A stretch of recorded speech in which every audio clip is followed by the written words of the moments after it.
There we go. It is time for LATIOS. Shiny hunting. There we go. Let's go. Raquinid. Yeah, I think Raquinid is probably the best pick of all of them. Massive special defense stat, which is good. Okay, not bad. Could be worse. Hello, everybody, and welcome back to Shiny Hunting. Today we got LATIOS, which is going to be fun. Got probably my first match run of using LATIOS next week. It's going to be good. Alright, Selgor. Ooh, Selgor. Do we go for the Selgor? Well, there's like, I mean, it's LATIOS. It's LATIOS. We got a couple things we can do good for. Let's go for this. The whole pathing and stuff we actually do need, mostly. Hello there, Shiny Guzzler, Neo Data. Welcome, welcome. Welcome, everybody. Hope you all doing. So I've started to actually make a list. So what I decided to do is, because I have like all the different various videos for the secondary channel kind of like spread out across like 7 notebooks. So what I decided to do is to get a single sheet of notebook paper and just list them all down. And yeah, you can do a DA, Shiny Guzzler, so long as the internet's actually cooperating for us tonight. What's up? Yes, so hello there, Future Cookie. Welcome back. It's good to see you again. So what I did was I took all the different various videos I had ideas for the secondary channel and just compiled them into a single giant list because I didn't even realize how many ideas I just had that just bloated as time went on. What is a Future Cookie? Because I've mentioned this a couple times in passing as a joke, but it is entirely accurate. That as I am working on a project for the secondary channel, I come up with 1, 2, or even 3 more additional projects. So it's like, okay, I work on 2 projects, at done, I have like 8 projects now I gotta work on. It's like, it's insane. It keeps bloating and ballooning out of control. Well, you weren't talking last time. Oh, sorry about that. Yeah, just remember, make sure you're live on the stream. Finally got a Switch and have Violet. Very nice. What are your thoughts on Pokemon Scarlet Violet so far? What are you liking about it? Well, what are your thoughts on? Do you like it? Do you not like it? Thoughts so far? Cause I very much enjoyed it. Pokemon, that makes sense. It's fine. We're fine. We're fainted. It's fine. We're fine. We're mostly fine. Yeah, I like the story. Like, for me, one of the most important things in a game is, like, character and story. Movies, to a degree, also the same thing. Because it gives more investment. Oh, nice! What was your first shiny? It's always good to hear what people get as their first shinies in the game. Because mine was Gulpin. And second one, well, first shiny overall in Scarlet Violet was a Gulpin. First shiny that was introduced in Paldea was a Plummy. Oh, nice, Marie. I think I actually found at least 1 shiny Marie before I finished the main story. Was it? Actually, I'll need to go check that. Well, I write so much again, things happen, overloads it, but yeah. I mean, that's the thing about being creative like that, is that you can't stop the ideas. There's too many ideas. There was an outbreak, and I made a sandwich. Oh, nice. It wasn't even a natural stumble on. Very nice. Yeah, 2 of my shiny Mareep were just natural stumble-ons, where I just, like, showed up to an area and Sheepo floof. There was Sheepo. First ever shiny is Shaman, and Scarlet is Gyarados. Nice.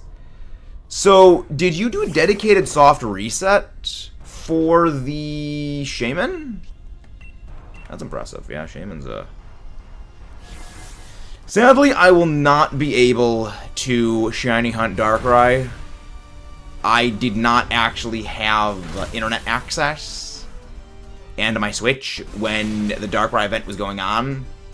So I just completely forgot to get the member card. Hello there, Pro. Welcome in. Welcome, welcome. Correction, there are too many ideas, and when you don't need them. Yes, exactly, Dragon Spiral, exactly. I come up with so many ideas for the secondary channel, I can't stop them. If you guys haven't done so already, don't forget to subscribe for more, and leave a like on the stream. To leave a like on the stream, if you're on mobile, just double tap the screen twice. That will count as a like. There's a faster way to get Shaman. Just run away and run back until the shift locations. Run back to those points. Yeah, I heard that because the way the thing is broken. Is Zapdos hard to... No, Zapdos is not very hard. Well, I'd say Zapdos is average. I'd say it's like a scale of 1 to 10. I'd say it's like a 5 difficulty. If you get rock types, and especially a ground type, it's a joke. You can get the second and third stage of all of the Hoenn starters, so Grovyle, Sceptile, Marshtomp, Swampert, Combusken, Blaziken, and the second stage of the Kanto starters, so Charmeleon, Ivysaur, Wartortle. Those are the only ones you can get in Dynamax Adventures. I've only had water each time. That is unfortunate. Yeah, that's a problem. But, you know, Zapdos, on paper, on its own, is not that difficult. However, the thing about Dynamax Adventures is it is very RNG dependent. If you get a bad Pokemon pathing, you're going to be turbo boned. You know, it's kind of like saying... It's kind of like doing a Heatran Dynamax Adventure and only ever getting Ice types along the way. Which I should hunt for next? I have no idea. I'm terrible at picking shinies to go hunt for. I am probably one of the worst people to ask because I'm just empty head at all times. Yeah, the NPCs are terrible. The NPCs are not there to help you in Dynamax Adventures. They're there to make everything worse, so you struggle more. They are not there to help you. They are there to make you want to get Nintendo Switch Online to play with real people.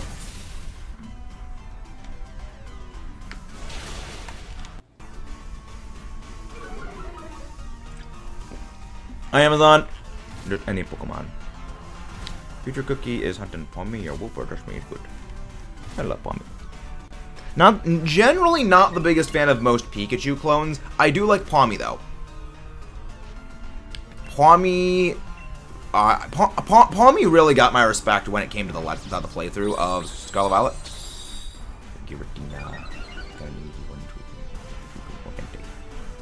Yeah. Yeah, there's a lot of easy Dynamax Adventures. Out of the 47 different Dynamax Adventure boss raid Pokemon, there's a good number of them that are easy, there's a good number of them that are tricky, and most of them are, you know, just average. Pawmo is my least favorite one. Interesting. Yeah, Pawmo, not the biggest fan of. Pawmot, I actually do like because it's... Pawmot falls into that category of Pokemon that I say we desperately need more of. They're the Pokemon that are good for, like, a story playthrough. But they're not so, like, insanely strong. They're monsters and competitive. You know, we need more of these Pokemon that are just, like, average. Hello, Kayla. Xenoblade in time, no ice. How far into Xenoblade Chronicles are you, Amazon? Have you gotten past the hand thing? The handle? Yes, that was a JoJo reference. The JoJo brain rot has always said it. Okay, still find that. Okay. Yeah, best thing to go do for that fight is I just go build up some party gauge and then go into the fight with as full of a chain attack as possible. Yes, bro? Oh, so you can orientate. We've already gotten Giratina shiny. I appreciate the offer, but I do not accept trades from viewers, bro. I appreciate the offer, though. I appreciate the offer. Yeah. Plumbing is good, really like, especially the Morga. Yeah, Morga, I mean, Morga's that. It is empty by the time I get there, which, where's that for? Well, again, if you go fill it up at full, because if you skip travel, I think it empties it out. That's why you need to go manually walk all the way there. Again, I'd go skip travel somewhere, fill it up, and then come back, you know, again, try to maintain it as much as possible, like, fight enemies along the way to maintain it. Anyway, if I could ever figure out how to make a switch pictures and videos, transfer to the phone, it'll be great. I'm pretty sure there's a way to actually do it. I believe there is a way to actually transfer stuff over there. Can't, though. What do you mean you can't? Have you ever hated Pokemon for a silly reason? I try not to hate Pokemon. I try to make it a policy not to hate Pokemon.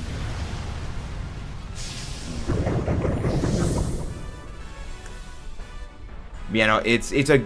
I'd recommend trying to build it up, because again, I was able to build it up. I think if you skip travel too far, it will get rid of it. But yeah, no, just like skip travel to the place and then just try and... Unless like, at the part you're not allowed to skip travel? I'm pretty sure, I'm fairly certain you could do that. I'm fairly certain that was possible. Could be wrong about that. Rockdove.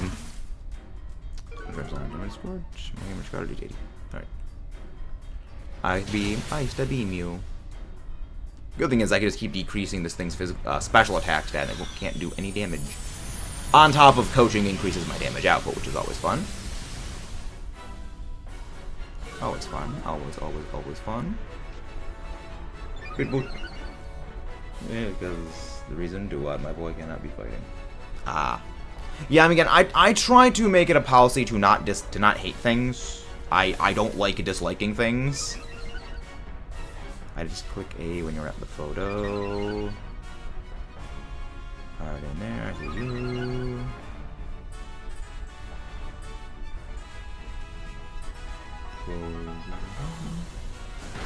Why is it not using Ice Shard? Strange. It's like, Ice Shard would be super effective. And it's stab. So like, it's weird that it's going for Rock Tomb. Alright, so how is everyone's shiny hunting for Gimmighoul been? Has everyone gotten their shiny Gimmighoul yet?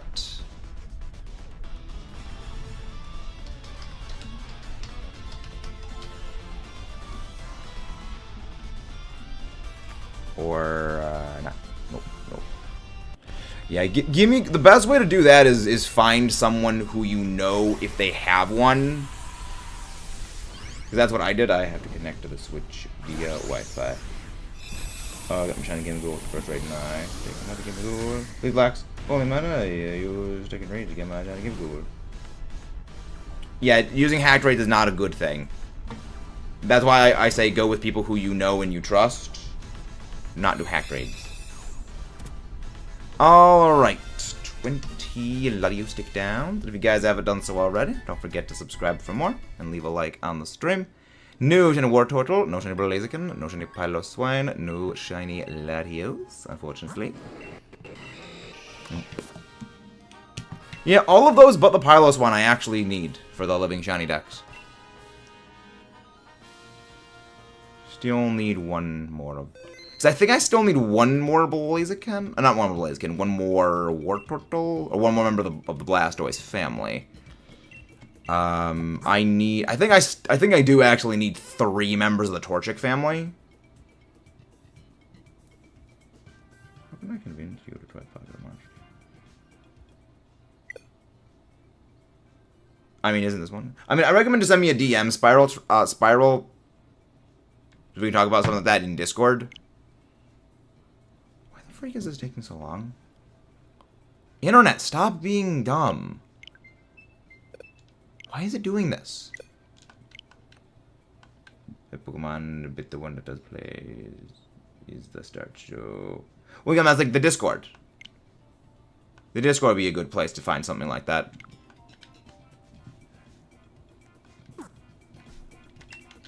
Go for this. Also, like Shining Blue, because I know Shining Blue does hunt legit. The internet is not wanting to work. Internet does not want to work. All of these suck, wow. Least bad is probably the Phalanx, of course, and there's a Shiinotic right there. Nice watching. Shining Blue's a good friend. He's a good friend. Hey, Shark Torpedo. Okay. Ooh. Should I go for Shark or do I go for Durant? Because, like, thing is, I need both of them.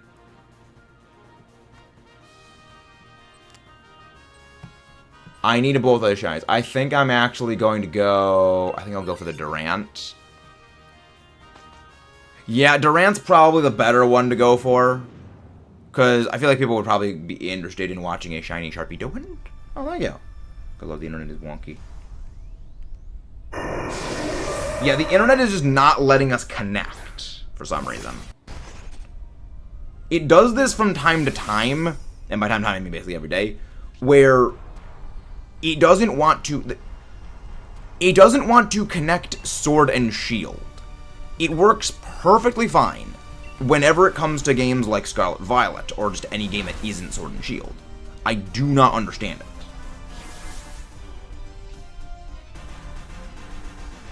You know, I mean, at some point, I'll need to track down another 50-foot Ethernet cable so I can just plug it into the thing and then run that all the way to the modem. There's Wi-Fi, but no connection. Again, like, it's receiving the Wi-Fi signal, which is the weird part. Because, like, you open this, it's receiving signal. Like, it is connected to the thing. It's just not connecting for some reason. It makes no sense. Like, it is saying, yes, there's a Wi-Fi signal. It's picking it up. Wi-Fi is Wi-Fi-ing. But it doesn't let me connect to the servers. I don't get what's wrong with it. I'm a Wooper. Oh, gosh. I love Wooper. Wooper is very elusive. Now, are you going for Paldean Wooper or Jetonian Wooper? Which one are you going for is the real question. Again, don't forget to subscribe for more if you guys haven't done so already. By the way, I'm not sure I can be here on Sunday. I might have D&D. Sounds good. Doing 2 shinies. Nice. I love shiny Kartana. Hello there, Ricardo. Welcome, welcome. How are you doing? Hope you're doing well. And we started Soul Silver. Nice. Yeah, Soul Silver and Heart Gold. They're the only two games. Where the starter will show up as shiny in the initial picking screen, right? So, like, when you go to select your starter, they show up as shiny if they are shiny. Thank you very much, Ricardo. Thank you. I have past trauma with Karti.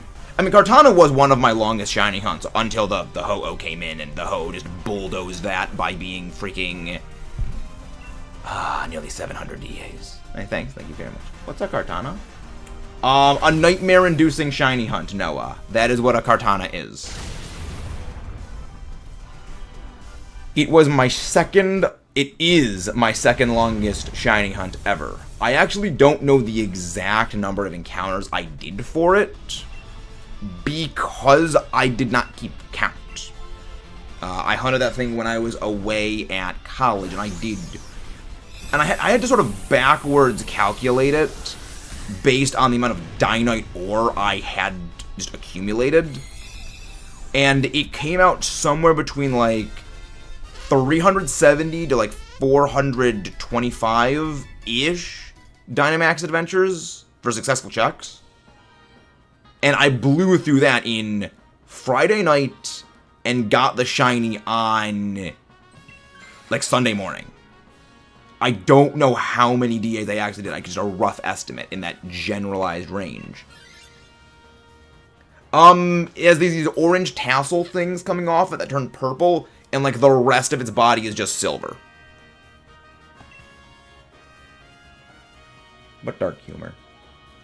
I'm not so sure, because some people might have, like, a different tolerance for dark jokes. I mean, I like dark jokes, but I also recognize, like, there are some dark jokes that can go a bit too far, or at least, like, make people uncomfortable, so I get, like, a DM in Discord, probably, like, what it would probably be, like, a better way before I saying it. Kartana is, I would half agree, Amazon, on Kartana being the easiest Dynamax Adventure. The easiest one, in my opinion, is Articuno. Articuno's a joke. Kartana is either a complete joke, or it is next to impossible. If you have special, like, fire types or special fighting types or even, like, special bug and ice types, it's done. It's over. They just obliterate its non-existent special defense stat. However, if you don't have that, it actually is quite difficult. You gotta remember, the thing at Swords Dance, it's ridiculously fast. You can't really break through it with physical moves unless stuff like a fire type move or certain fighting moves. And Leaf Blade will just demolish most things. Like, unless you double resist that, it's gonna start demolishing things.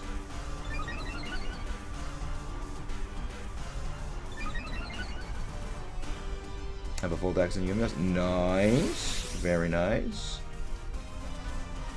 Yeah, that might make some people uncomfortable because of that. I mean, I don't really dislike base Sword and Shield.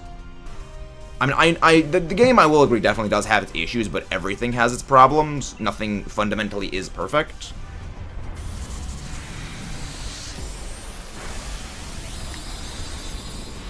I think they mean Sword and Shield. Oh, no, this one. I mean, Scarlet Violet, I think, is probably one of the strongest games without its DLC. Because, for me, like, the story. When it comes to all games, I love story, and that is what gives a lot of replay value to it. Because, again, there's good characters. You can go back, you can replay the game, and re-enjoy the story over and over and over again, because there is substance to the story. It's not like some of the other Pokemon games where story is next to non-existent, and it's basically just, I mean, I do enjoy battling as much as the next guy. I love it, it's why I love competitive. But I also do enjoy story because the story and the characters is what gives meaning to those battles. It's a lot like Batman vs. Superman, where we like to watch Batman and Superman, you know, duke it out with one another because of the identity of the characters. It is the substance of them that makes a good Batman and Superman fight good. However, we get something like, you know, we got in Batman v Superman, Dawn of Justice, not good. Because it didn't do it well. There needs to be that substance to give it meaning. A good example, also like Godzilla. I mean, yes, you could just have a Godzilla movie where it's just mindless destruction of everything, and it looks spectacular. But it is the content of the characters that give it more meaning, and Pokemon is a lot the same way. If it's just battle, it feels empty.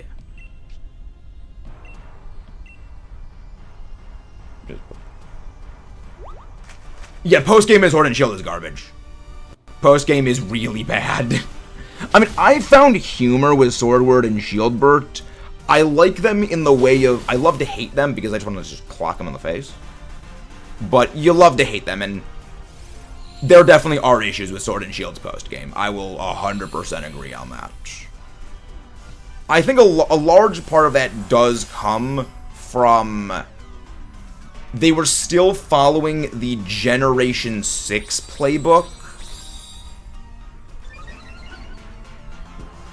But what I mean by the Generation 6 playbook is for Gen 6, 7, to a degree, and Generation 8, they were very, very minimal story. Because they saw when X, Y came out, oh, people really, really love X and Y. Why would we put a huge focus on story when the games sell super well when we don't? It's just wasted time. So they followed that basically in Sword and Shield and Sun and Moon, Ultra and Ultra Moon, because that's what they thought sold. They didn't realize, oh, people actually do want story. And again, most of that was because XY sold for very different reasons. Sold well for very different reasons, recency bias, and people were basically blinding themselves on the problems. That's only the only reason why when Ultra and Ultra Moon came out, people were basically open to discussing those problems, because they don't have the recency bias goggles on anymore. Which is a fascinating thing. Plus 3 Legendary Zelda DLC is... Did Legendary Zelda DLC? No, Gen 6 did only give 3 legendaries as well. Zygarde, Xerneas or Yveltal, depending on your version, and then one of the 3 Kanto legendary birds. Wait, does Sword and Shield only have 2 that you get access to? Because it's Zacian or Zamazenta, and then Eternaface. Right? Is it just 2 you get? Oh, Mewtwo! I forgot Mewtwo existed in that game. I did forget Mewtwo. Gen 6 book, no post game, 4 legendaries, Gen 8 book, Gen 6 but worse. I mean, Generation 6 for me also, like, the story was non-existent for that. I mean, I like the story in I liked some of the characters in Sword and Shield. The story was definitely not great, but I do like the characters. Leon is funny. I find him very, very amusing. He is pans with directions. I love it. It's just he's I like that he is the first champion that the games, like, super hype up, but as a character, he's just a dude. He's just a guy who really, really likes battling. He's not like... I mean, again, I love Cynthia, I love Steven, I love Alder, but they talk them up a lot throughout the story, and then when you meet them, they are these, like, almost larger-than-life characters that are, like, fully aware of their reputation, and they, live up to that, just the status that has been built up for them. And Leon's just a dude. He's just a dude. And I love that, because it's just... He's a guy who just really likes battling. Since they don't have one. Every Pokemon game we did, I would not have one. The thing is, I actually like the DLC system more. The reason being is with the DLC system, it is one game and a $30, $35 expansion, rather than a $60 full-priced game. Then next year is another $60 full-priced game. It's $120 plus tax versus $90, $95 plus tax. It's a much more consumer-friendly system, as well as one that doesn't make you replay a game that is 99.9% identical. Alder wasn't. Well, to be fair, Alder was depressed. Alder had a very significant reason why he wasn't, the most gung-ho. So you jump from behind. I mean, Alder's great. Alder's great. Alder's a badass. That's really good. I mean, the thing is, Pro, would you rather pay for a $30 DLC, or would you rather pay $60 for a new game that has the exact same things as what the DLC would give? Like, imagine for Sword and Shield, it was, okay, Sword and Shield releases, then a year later, you need to buy Sword and Shield 2, and it's on its own $60, as opposed to just $30. Which of those would be your ideal way of things? My man, I'm really well. Have a very nice day, Noah. Seems so wonderful fact. I mean, Steven's just a dork. Steven is canonically a dork who just likes to go around, travel, and collect rocks. He's great. I love the guy. Yeah. Yeah, that's the reason why I say the DLC is the far better system, because a lot of people look at it like this. It's a game that's incomplete that you need to pay more to get. However, I mean, obviously, the best way of handling it is if the game was essentially full on release. However, we know through the history of Pokemon, they will never do a single game that is the entire generation. Case in point, look at Ultra Sun, Ultra Moon compared to base Sun and Moon. Ultra is the enhanced version of the base games because it's just the same game with more stuff on it. They're not going to do, new gen, it's Ultra Sun, Ultra Moon, and then just next gen right after. They're never going to do that. Again, ideally it would be they do, however, that is just simply not going to be the case. So when it comes down to the two ways that they're going to handle things, is it better that you have to pay $60 and $60 more next year, or $60 one year, $30 next year to get everything? Ideally, I'm with the second one. Yeah, Ultra was the only one of the Alola games I actually got, and that itself brings up another problem. If they go with the route of something like, say, Sun and Moon, or Ultra and Ultra Moon, where there's the second complete version, then you need to voluntarily not buy a game or two, multiple years consecutively. So when everyone is playing Sun and Moon, you're left out for, 2 years, or a year or two? Waiting for Ultra to come out, which you don't know if it will come out, especially now with the DLC system. Well, the thing's gonna come out anyway, and you're just basically punishing yourself for no reason. They did better. Yes, I mean, the XY anime did basically everything better in Kalos than the actual games did. Yeah, the Kalos anime is... Rarely am I a big fan of the anime relative to the games for most regions of Pokemon. Like, I prefer the games as a story more than the anime, because the games just do better. The exception to that is Kalos. And now, largely, this is because the Kalos games don't really tell their own story. But let's go try and connect to the internet. Well, Masters is a bit of its own separate microcosm. The best way to say it is, how would you feel about Cynthia being defeated by Barry under the control of Cyrus? With the other box art is how I feel about Alder. I mean, I'd be okay with that. But the thing is, Cynthia is not the strongest champion. I have long since maintained Cynthia is not the strongest champion, and that her reputation originally in Diamond and Pearl and Platinum is greatly exaggerated. A large part of this is because of the anti-Unova bias that was in place for probably a decade. Something that I might make a video on that entire thing, because I might make a video on that whole thing, because the history of Unova and the... I've already scripted that video out. I need to just record and edit the whole thing. Exactly, Pro. But again, there's a lot more to discuss than just that. There's a lot more to discuss than just that. It's fascinating. Go for this. Masters is an alternate universe and a timeline because of the appearance of Volo and Akari. Yes. Again, Diantha with an armor dress. Masters is better. Makes sense to explain it. To be actually made make a lot more sense. Thank you. Hello there, Sizzle. I wrote a lot more with Bears than Cynthia. But yeah, and the other thing is, when it comes to Pokemon games, we are going to struggle with certain things more than others, even if something is empirically harder just based on our team compositions.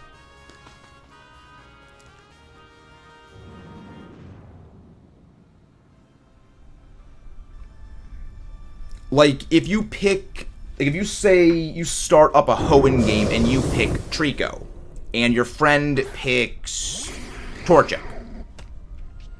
Torchic is at a default disadvantage against the entirety of Hoenn until the Elite Four. Unless you deliberately overlevel your Torchic, it will be at a disadvantage against over half of the gym leaders with no advantage. Again, the only way you do that is for Roxanne if you overlevel Torchic to outlevel her entire team, which at that point you're kind of just destroying any actual metric of difficulty. Well, the reason why is I use the comparison because they are two complete opposites.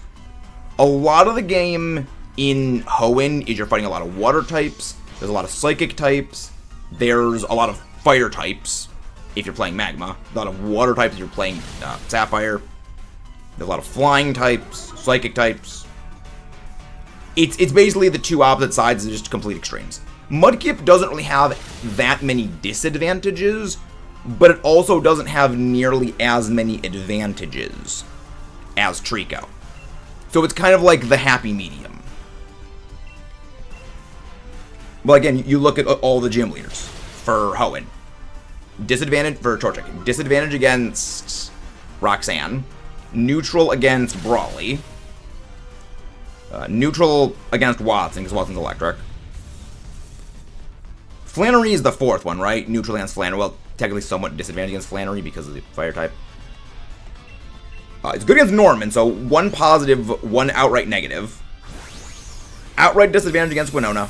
Outright disadvantage against Tate and Liza. Outright disadvantage against Wallace. That's his name, right? Yes, Wallace.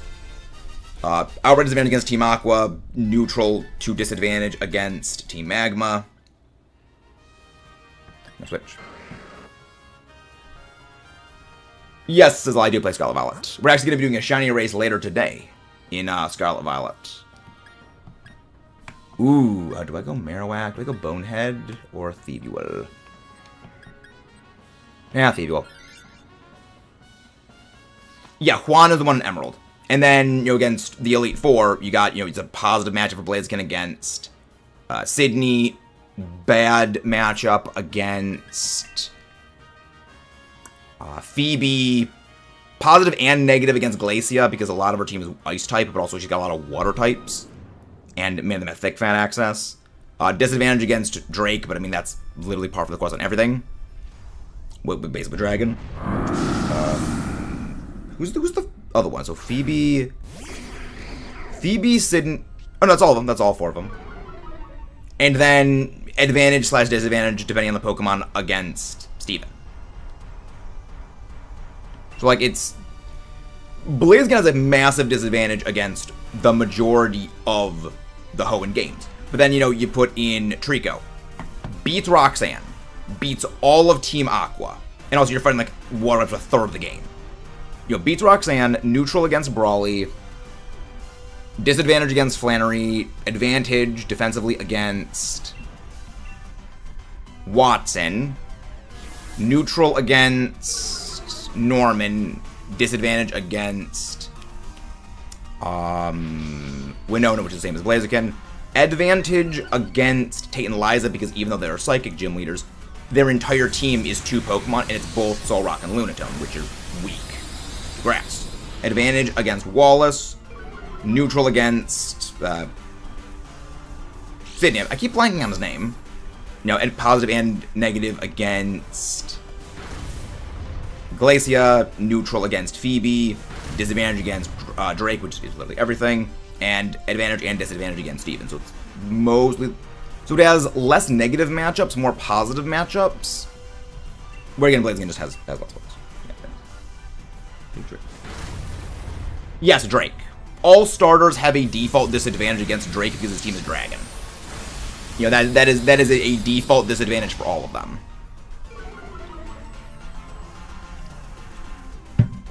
The funny thing is, Pro, we actually covered all of this in an entire difficulty analysis series we did on Pokemon. It was covering actually every single game.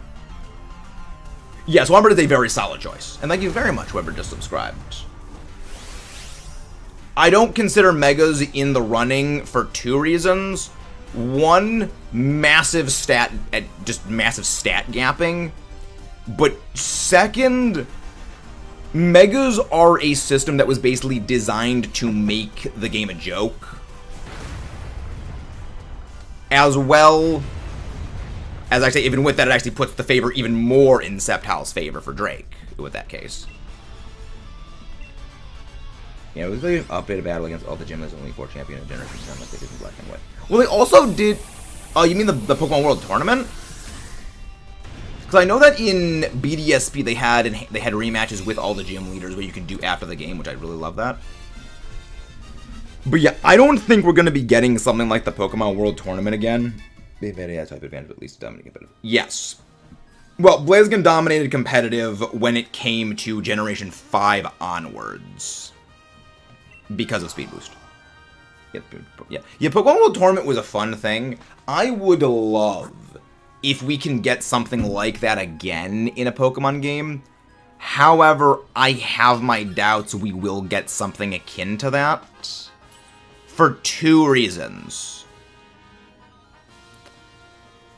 The first one is...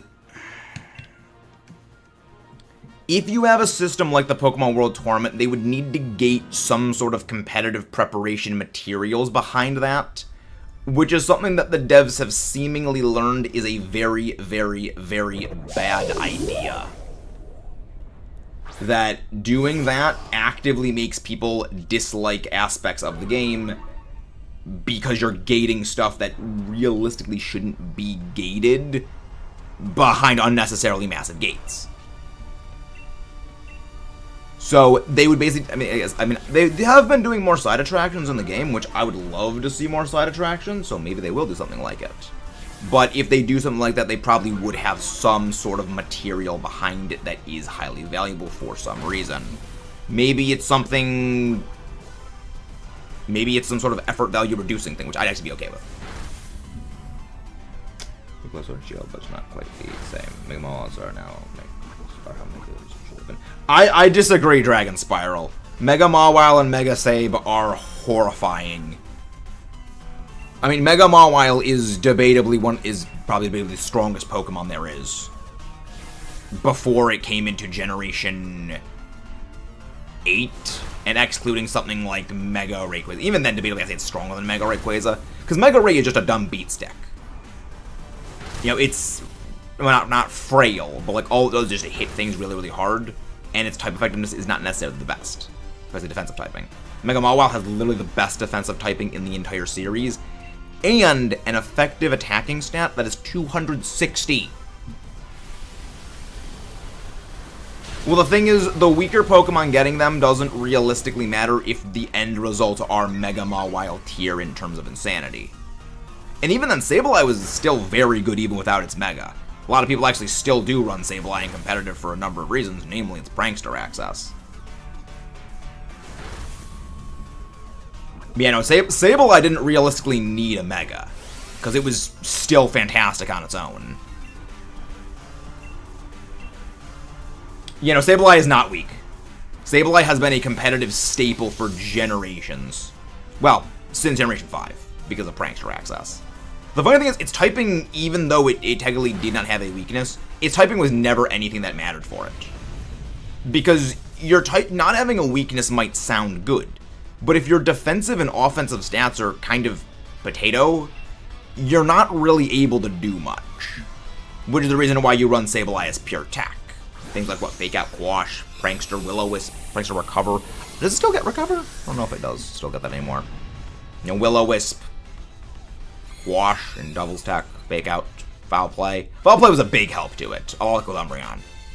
Because it doesn't need to use its own attacking stat to deal damage.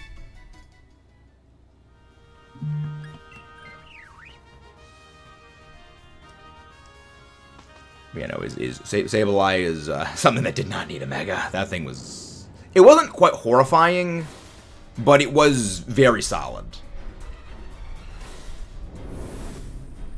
I wonder what Sableye tastes like. I mean, it probably has like rocks. Are there any move to take the ability from a Pokemon and give it to another Pokemon? Yes, that is skill swap. If you're thinking skill swapping something like Wonder Guard from Shedinja, that actually doesn't work. There's a couple of abilities that are outright unaffected by skill swap. There's a few of them. And that's like specifically to prevent stuff like Shedinja getting rid of Wonder Guard for other Pokemon. It stops things like Power Construct Zygarde. Basically, like, these unique signature abilities of certain Pokemon, things like Disguise Mawile, not Mawile, Mimikyu, not Mawile, that can't be switched off. It's because of some of the weird quirks of things like that. No, you can get rid of Truant. That's actually kind of the whole point. Skill swapping something to get rid of Truant is one of the points of that. So that is not an ability that is prevented by it. If Pokemon will release a game specifically for battling all the champions, the gym leaders, Elite Four rivals, that'd be pretty cool. Get Pokemon one. That's not that different than Pokemon Battle Revolution, Neo. Which I really liked Battle Revolution. It was a fun game. But Battle Revolution was also a game a lot like Pokemon Stadium, where there's no game itself, you require a companion game for it. And with the understanding that the vast majority of people don't actually play battle facilities, they may not do something like that. I'd love it, but most people don't get better Pokemon that often.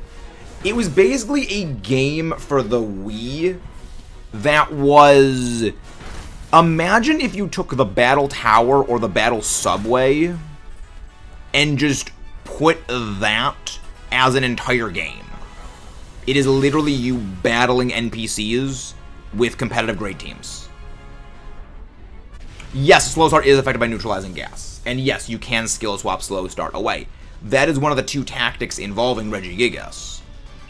That is specifically why people would use Galar Weezing. And also Regigigas. That's one of the world's teams was Regigigas and Weezing. But he is affected by neutralizing gas cards. Not exactly, because if you got stuff... Getting win streaks in Battle Revolution would get you Poke Coupons in Battle Revolution, which would allow you to buy items in Battle Revolution to send those items to your DS games. So, no shiny Thievior, no shiny Pheasant, no shiny Latios. So, think of it like this. If I go do a certain battle section of Battle Revolution, and I get, like a 50 win streak, I get 100,000 Poke Coupons, and then I can go to the shop in Battle Revolution and buy, say, the Starf Berry, or a Life Orb, or a Choice Scarf.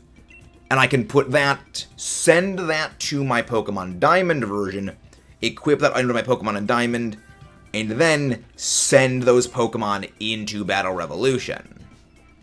It's kind of a hard thing to explain and, wrap your head around.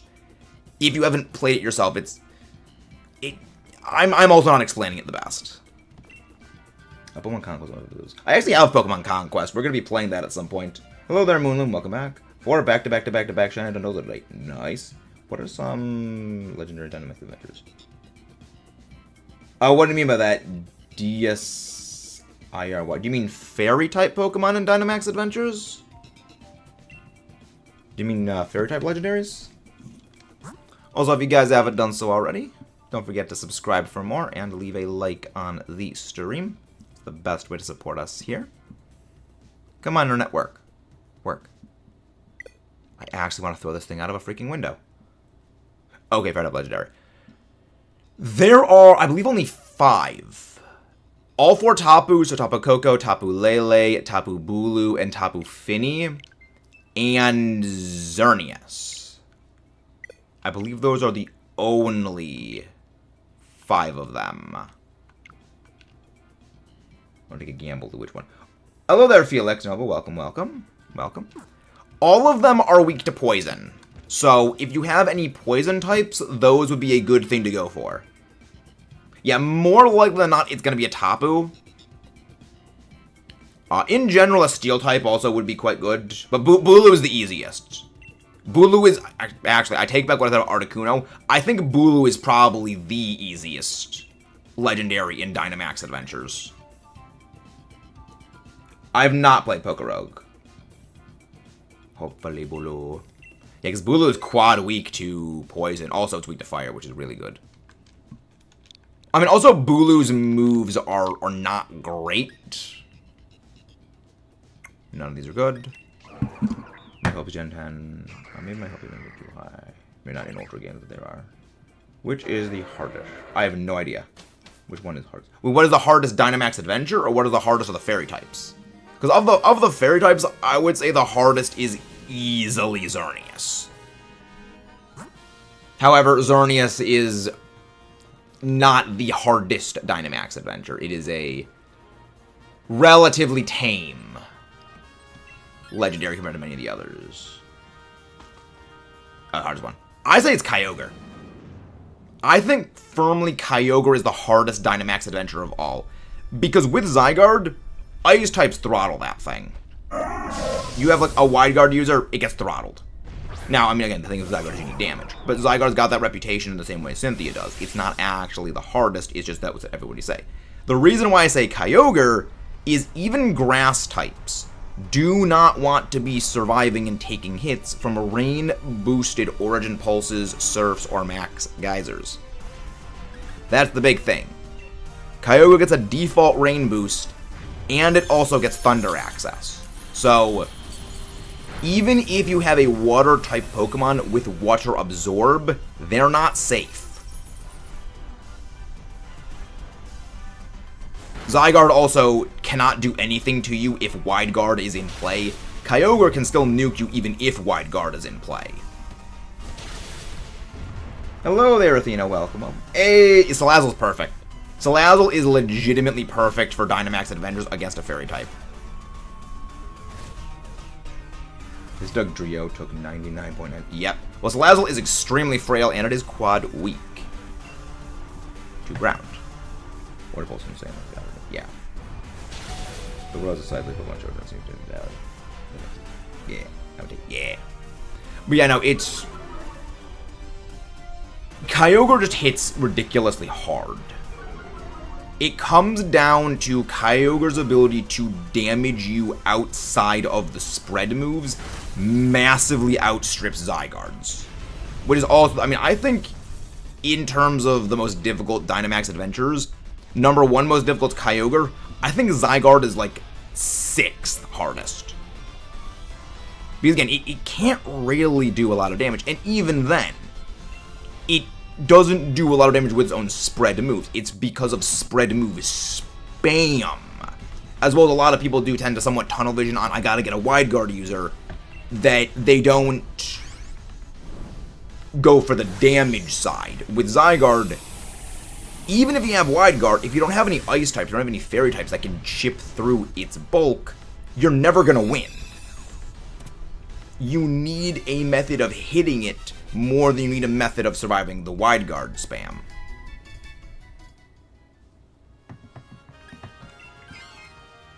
Got the level, very nice. Very, very nice. He's my favorite legendary until Zernies came by. I like Kyogre still though.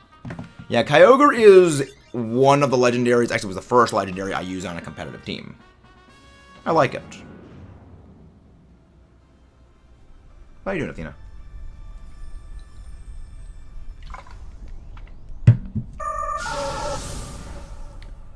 How's everybody doing? Again, if you guys haven't done so already, don't forget to subscribe for more, and leave a like on the stream. Air slash. You know, there shouldn't be any other fairy type legendaries, because, you know, it's Xerneas in the top booth. Yeah, just Xerneas in the top booth. Yes, it does. So pretty bug. It is very pretty bug. Oh, crud. This is the reason why I don't like fighting Butterfree in Dynamax Adventures. Gmax Befuddle. It is Omni Status Infliction. It hits everyone. It can burn, no, it can paralyze, poison, or sleep you. So the only Pokemon, there are only 2 Pokemon in Dynamax Adventures that do not have a bare minimum of 60% chance of getting Status Afflicted, and that is Magneton and Togedemaru. They are the only 2 that only have a 33% chance of getting a Status Infliction, that is getting slapped, because they're immune to paralysis and they're immune to poison. I don't really know. I really want to build champion and see if the new build whenever Denton does. Hello there, Evan Yellow. Welcome, welcome. Welcome, welcome. You know, Butterfree is... Gmax Butterfree is a nightmare to fight in Dynamax Adventures. Though, given it or Gmax Toxtricity, I would overwhelmingly prefer to fight Gmax Toxtricity or Gmax Gabodor. Butterfree is a whole different can of Wurmple in terms of terrifying. Also, later tonight, we have a shiny race with our friend Champion Thunder. Thank you very much, whoever just subscribed. Butterfree, the Mothra is insane. Exactly. It is very much. Like, it literally is just based on Mothra. I love it. No switch. Which, fun fact, Volcarona is explicitly based on Mothra. They added the second set of, well, the third, technically, set of wings to Volcarona and gave it the sun motif so that Toho wouldn't come after them. Which I just find amazing. It's like, yeah, no, this thing's literally based on Mothra. I love it. Different can of worms. Yeah, I mean, it can of worms. I just applied the Pokemon spawn to it. A can of Wurmple. We have that a can of Wormadam, and I don't really care for Wormadam. I like Wurmple. Wurmple amuses me very good. But both the bots used helping hand at the same time. Dugtrio did an actual attack. It winds up again. There's no... Relax on the caps, pro. Relax on the caps. Both used helping hand, and then the Dugtrio did an actual attack. But yeah, no, please relax on the caps. You know, Helping Hand is a very, very useful move. Helping Hand gives a 50% power boost to the recipient of the Helping Hand. So say in place of Emolga, we had Chansey, and Chansey used Helping Hand on me. My move would do 50% more damage. it is a very, very good move in Dynamax Adventures, because a lot of Pokemon that have Helping Hand access do not have the most offense-oriented stats, so they can't really do a whole lot of damage on their own. But with Helping Hand, they can let an ally do even more damage than they otherwise could. Yes, it's very, very good. You know, think about it like this. You've got a Chansey, and you've got a Lycanroc on one side, and they're going up against Ho-Oh. Now, Chansey could go for Round, which is a pathetically weak move coming from a Chansey onto a Ho-Oh, which has a massive special defense out of 154. That is going to do potato levels of damage. Or, it can use Helping Hand on the Lycanroc, which uses a Cellurock or uses Stone Edge, which is a quad super effective stab physical move, targeting the much lower base 90 physical defense, and then that is boosted by 50%. One of those is going to do a lot more damage than the other. Yeah, that is a time for caps right there, bro. That is a... Yes. Yeah, the Helping Hand is a very, very good move. It's a move that you don't really encounter under normal gameplay because you're not doing double battles most of the time. So moves like it, Follow Me, don't really get a chance to shine. Because again, they are specifically designed for double battles. But no, they are very, very, very valuable moves. No, Helping Hand does stack. Helping Hand does stack.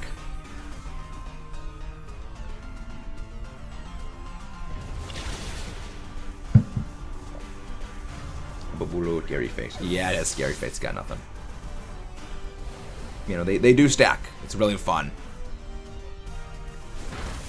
Which is why if you actually use if you use 2 Helping Hands, the boost is a 2.25 times multiplier, not just a double boost. It does. Oh, dang, oh, you know, Helping Hand is amazing in Dynamax Adventures. It's great. The glue is getting demolished. Yeah.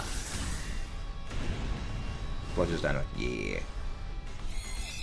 Yeah, again, that's one of the many failing points of Dynamax Adventures, is Pokemon battling is so complex that I don't think the devs even understood all the little idiosyncrasies of moves and abilities that you can unleash when they were building it.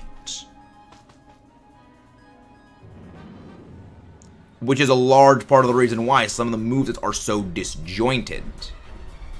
The other part is, if they did do it intentionally, they grossly overestimated the understanding the vast majority of Pokemon players have of all of these moves. I would say 99.9% of players, when it comes to Pokemon, they just do big move attack. Because the vast majority of players don't play doubles. Hello there, 123. Yeah, Tapu Bulu is at 5 damage. What's your opinion on triple battles and rotation battles? I thought they were interesting. I thought they were interesting.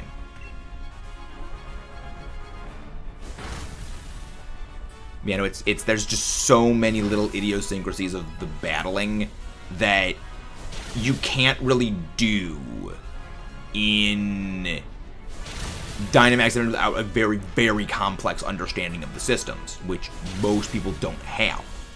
I've been doing Dynamax Adventures, and I've been doing Dynamax Adventures for 3 years, and I've been doing competitive battling for like 6-7 years at this point. I'm still figuring out new things about Dynamax Adventures for strategies. It's insane how complicated it is. Inverse battles are interesting.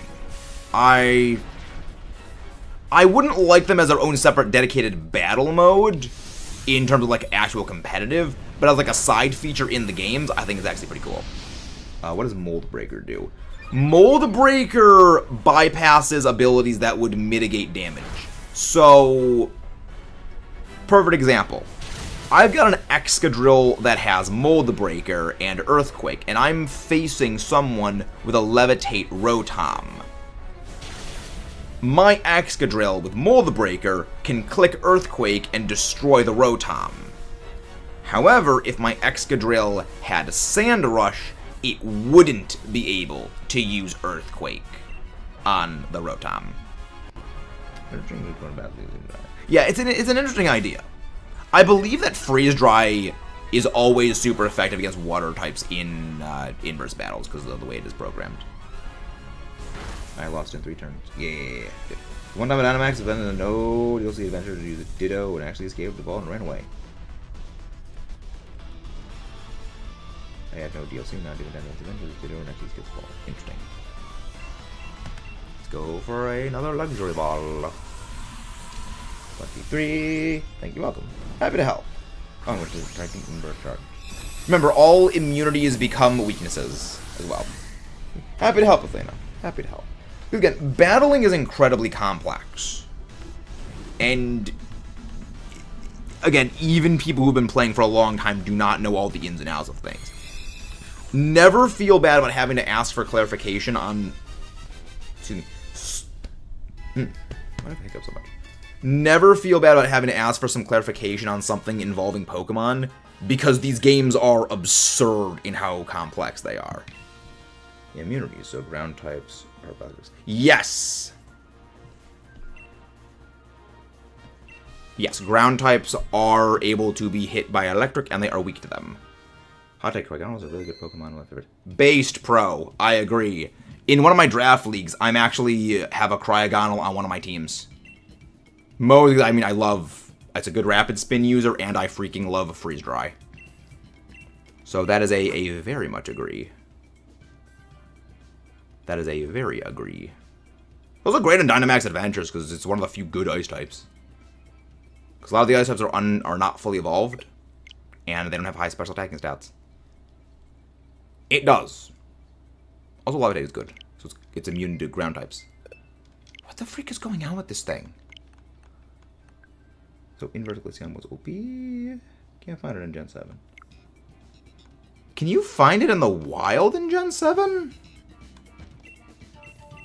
I don't think you can find Cryogonal in the wild in Gen 7. I think it is required to transfer in from Gen 6 or earlier. Unless it's in the Ultra Wormhole portals. Because if you have the Dex and the Shiny Charm already, yeah, if it's not in the base Dex, then it is not obtainable in game, as in is not catchable in game. You need to, I believe, transfer it in from Generation 6. Let's pick one. It could be in Ultra Space. It could be in Ultra Space, but I don't know off the top of my head. I know there's like only like 16 Pokemon in Ultra Space. Let's see what bug type is that. Oh, let's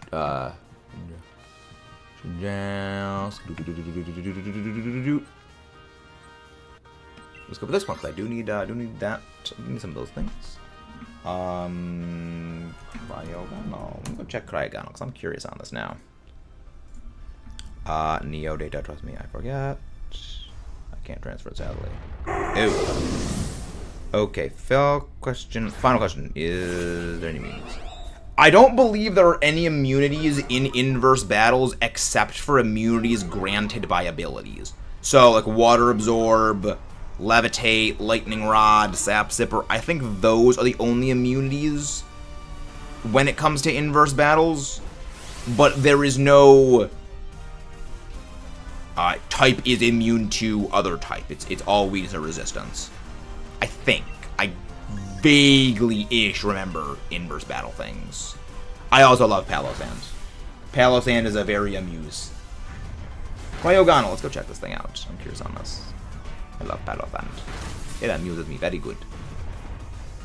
Not Palosand, Cryogonal, Gen 7. Let's go check you out. Are you available? Is it Ultra Space only? I would not be surprised if it is Ultra Space only. Ooh. Transfer required. Yes, you do need to transfer Cryogonal in. It is not natively catchable in Ultra Sun, Ultra Moon.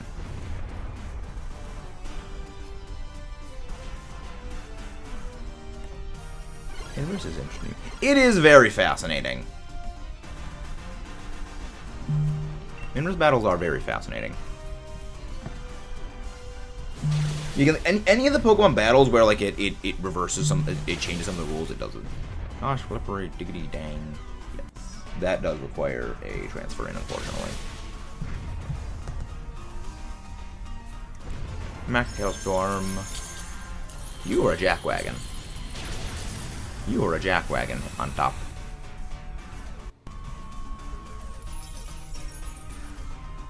Yeah, terrible loadout against Steel. Yeah, that's the thing about Dynamax Adventures. It is all pure RNG.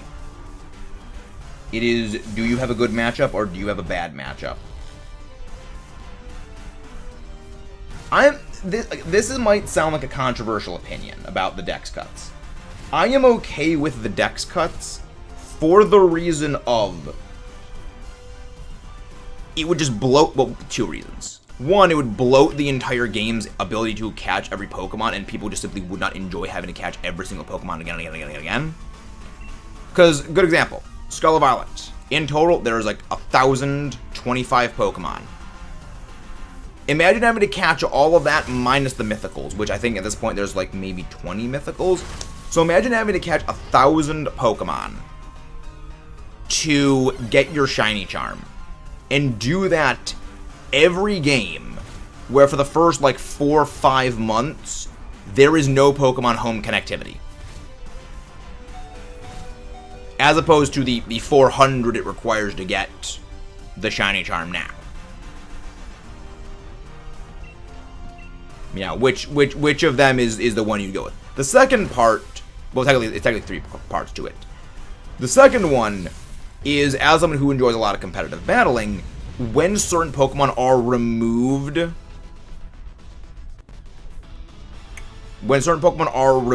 from the equation, it allows others competitively to stand out and actually be a lot more effective. Flygon was amazing in Generation 8 because Garchomp, Landorus, Groudon, they just weren't present in the game, so Flygon was actually able to do things for once. You know, for once in like 2 decades, it actually was good. Or at least as good as people hoped it was.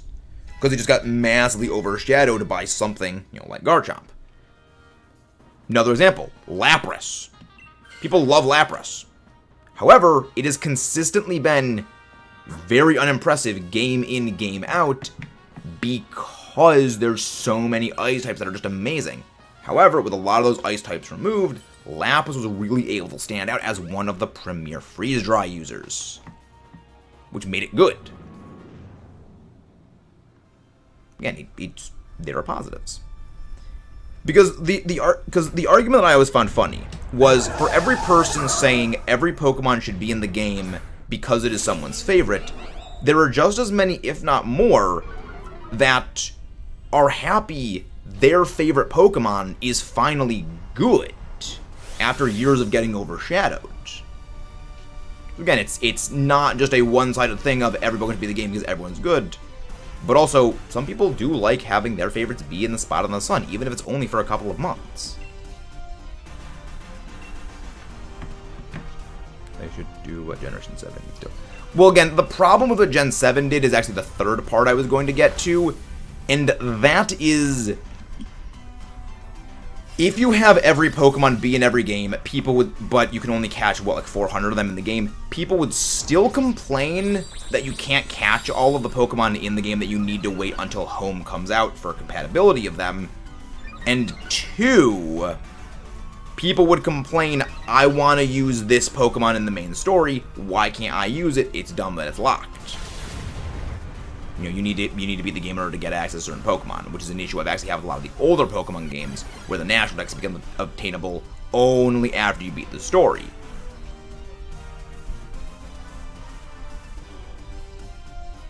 Exactly, you couldn't catch all the Pokemon in every game. There was no Pokemon game other than, well, actually even Generation 1 you couldn't even catch all of them because Mew was not obtainable legitimately. You know, there has never been a Pokemon game where you could catch every single Pokemon. Which makes sense. The whole gotta catch them all catchphrase of the series was invented purely as a marketing slogan for the West. It does not exist in the original Japanese, which is the secondary factor of, in the Japanese version, well, it's the way the Japanese games are marketed, catching Pokemon was never, like, filling the decks out completely, was never that big of a focus. Like, it's an optional thing to do, but it's not anywhere near as heavy of a focus as it is here in the West. But yeah, no, again, it shows, again, a lack of understanding about what came before. Which, the thing is, it's not really them being dumb, it's that they are told by, like, the bigger top shelf creators the way things are, like, the way that things, like, they believe them to be. And because the bigger creators are saying this, well, it must be true, because they're the bigger creator, they know the stuff. Obviously they're right, which is not true. It's kind of a thing of they're trusting the word of bigger creators, which is not always correct. Again, it could be something as simple as they just don't realize that.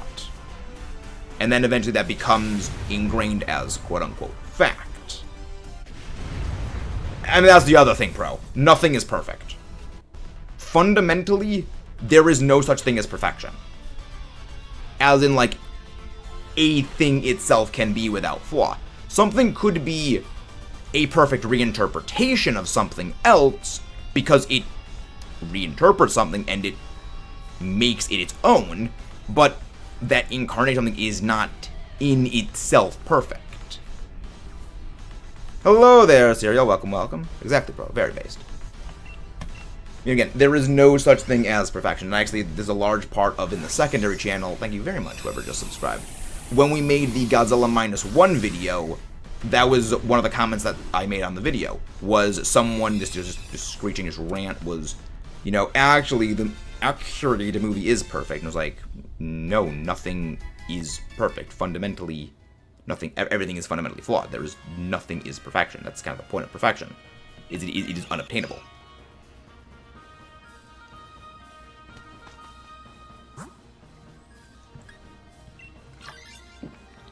And I find it funny. But yeah, no, there is no such thing as a singular perfect piece of art or creation. Which, the flaws of something are not a bad thing. The flaws of something are what make it unique. We like them not despite the flaws, but because of the flaws. They are what give something its own individual identity. We are hunting for shiny LATIOS. What does Trace do? Trace copies the ability of the Pokemon opposite it. So, say I send out a Trace Porygon against a Lairon with Sturdy, Trace becomes Sturdy. Again, never feel bad about having to ask for some clarification on something in Pokemon Athena. Pokemon is very, very complex, and I'm always happy to help inform. Yeah, Latios. We got shiny Latios a couple months ago. She was double and a half odds, and now we're going for the blue brother. Now we're going for the blue ranger. We're going for Jet Blue. Yeah, it's like how Sceptile 7 Zero was going on. Really trying to make Glaceon work, but it was not going. Yeah, Glaceon does not have nearly as high of a special defense as physical. Then again, what does I actually don't even remember what the Sceptile had for its moveset, because I don't think I actually did the Sceptile level 7 raids. I haven't done the level 7 raids in a while. But yeah, no, when it comes to the level 7 Terra raids, the problem with those is they are designed with such absolutely top-shelf artificial difficulty, it severely limits what Pokemon are actually viable, which is one major issue I have with the level 7 Terra raids. Happy to help Athena. Always happy. You know, I remember, I think it was against like Mewtwo, like you had to specifically bring Terra Bug Mew with Leech Life and X Scissor and Struggle Bug. Because I was gonna go, oh, we just go like Dark Pulse Mew. No, it didn't work. Dark Pulse Mew simply would not work. You needed to bring specifically Bug, or you had to trick out with RNG, where they specifically build the level 7 raids in such a way that they are largely limiting in what Pokemon can actually be used, and I don't like that. That's why I like the Charizard level 7 raids. The level 7 Charizard raids they first did were a breeze. You could bring just about any fairy type into those raids and demolish it. You brought Fluttermane, Sylveon, Gardevoir, Dashbone was like the really popular one. And you could just demolish it. Because you were just spamming fairy moves, especially Moonblast against it. But then, after they saw people just clown on that thing, Azumarill was the other one that people would bring. But then when they saw people clown on it, then for Cinderace, they upped the ante. They completely made Azumarill obsolete. And then just from there, they've been basically hyper-limiting what Pokemon are available, where there's maybe only 3 or 4 Pokemon you can actually viably bring, which I don't like. Again, the difference in the creativity of people with Pokemon is the best part about the franchise. Shiny Poipole on top. I love Poipole. Yeah, we need to shiny hunt Poipole at some point. That one is worrying me purely down to that is a full odds hunt, and I need to do that twice. Let's see. It was I love Yveltal favorite. Yeah, we're actually shiny hunting Yveltal cereal. That we actually shiny hunted Yveltal yesterday. We did not get the shiny though. Did you think we'd be fine? I think we'll be fine, Poipole. Mostly. We'll be okay. Yeah, Sceptile's a miss. Sceptile moveset were Leaf Blade, Dragon Dance, a Breaking Swipe, Thunder Punch moves. That was the first like yeah, Leaf Storm would demo Glaceon. That would very demo Glaceon. We got a shiny. No. Thank you, Poipole. We got 2 shinies yesterday, actually. Shiny Chansey and Shiny Nidoking. So I am worried about that. The internet is still acting a bit wonky, Shiny. I'll try again. After every match, we try to see if the internet is going to work. I don't know what's going on with it. I want to defenestrate this freaking Switch. And I need to buy like a 50-foot Ethernet cable for that. Also, if you guys haven't done so already, don't forget to subscribe for more and leave a like on the stream. It is the best way to help support the channel. Pokemon is Molda. Very based. Very based. I mean, that's the best part about Pokemon, Poipole. Everyone has different reasons for liking every Pokemon. Even if you don't really know, you just like a Pokemon because you like it. Like, I mean, I love Cradilly. I don't know why I like it. I just find it funny. I just love this thing. It amuses me very good. Hello, Face of Humor. Welcome. Welcome. Yeah, how is everybody's day going? Hope it is going very well. We've got a second shiny hunt planned later today. We're going to be racing our friend Champion Thunder for shiny Piplup in Scarlet Violet. Great. Do you think it'll be Terrifying with the next ones? I think Feraligatr would be Dark Typing. Thank you very much, whoever just subscribed. Please break covers. I actually have no idea what our next shiny hunt is going to be in Dynamax Adventures, because I am so incredibly indecisive of literally everything in DAs. The way that I pick my next DA hunt, and thank you very much, whoever else just subscribed. The way that I shiny hunt my stuff and I pick what I'm going to be hunting is I literally do a Dynamax Adventure, find something I haven't gotten the shiny of yet, and I just go with that most of the time. And thank you very much, whoever else just subscribed. And I just roll with that. I am absolutely indecisive as all crap. But Kyogre probably is going to be somewhere high on the list in terms of like a target, because I want to get working on that, because that is one of that is, in my opinion, the hardest Dynamax Adventure. And I would ideally like to get that one while we're ongoing some of the harder ones. Yo, later on for the win. Yeah, I recommend like sitting down. Hello there, Angel's Awesome Adventures. How are you doing? What game is this? This is Pokemon Sword Dynamax Adventures. And thank you very much as well, whoever else just subscribed. Let's go take another Latios counter up. You know, this is the DLC for Pokemon Sword and Shield, the Clown Tundra. I really like it. Got a lot of Latios. I've got about half of the Pokemon in Dynamax Adventures. I'll need to go make a whole curated list. But Guzzlord's probably going to be on there at some point. Guzzlord should be a little bit of an easier one, because it's... Well, I mean, Guzzlord has a lower offensive stat line than most things, and its defenses are much, much lower, allowing for... Well, I mean, Fairy also demos that thing. We already did Latios. We got Latios several months ago. She was an over-odds, spiteful little blank.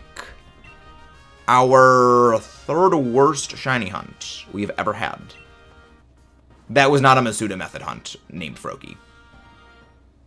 We're doing Emolga. Emolga's very good in Dynamax Adventures. Not for Latios, but like for a lot of the water, it's actually very good. Welcome back. Keep correct with Latios. Yes, yes, please. Please relax in the caps, Poipole. Please relax in the caps. I do love the enthusiasm, though. But yeah, no, we've gotten... Actually, I can go probably pull up the list of all the Pokemon I've gotten as a shiny in this this file so far.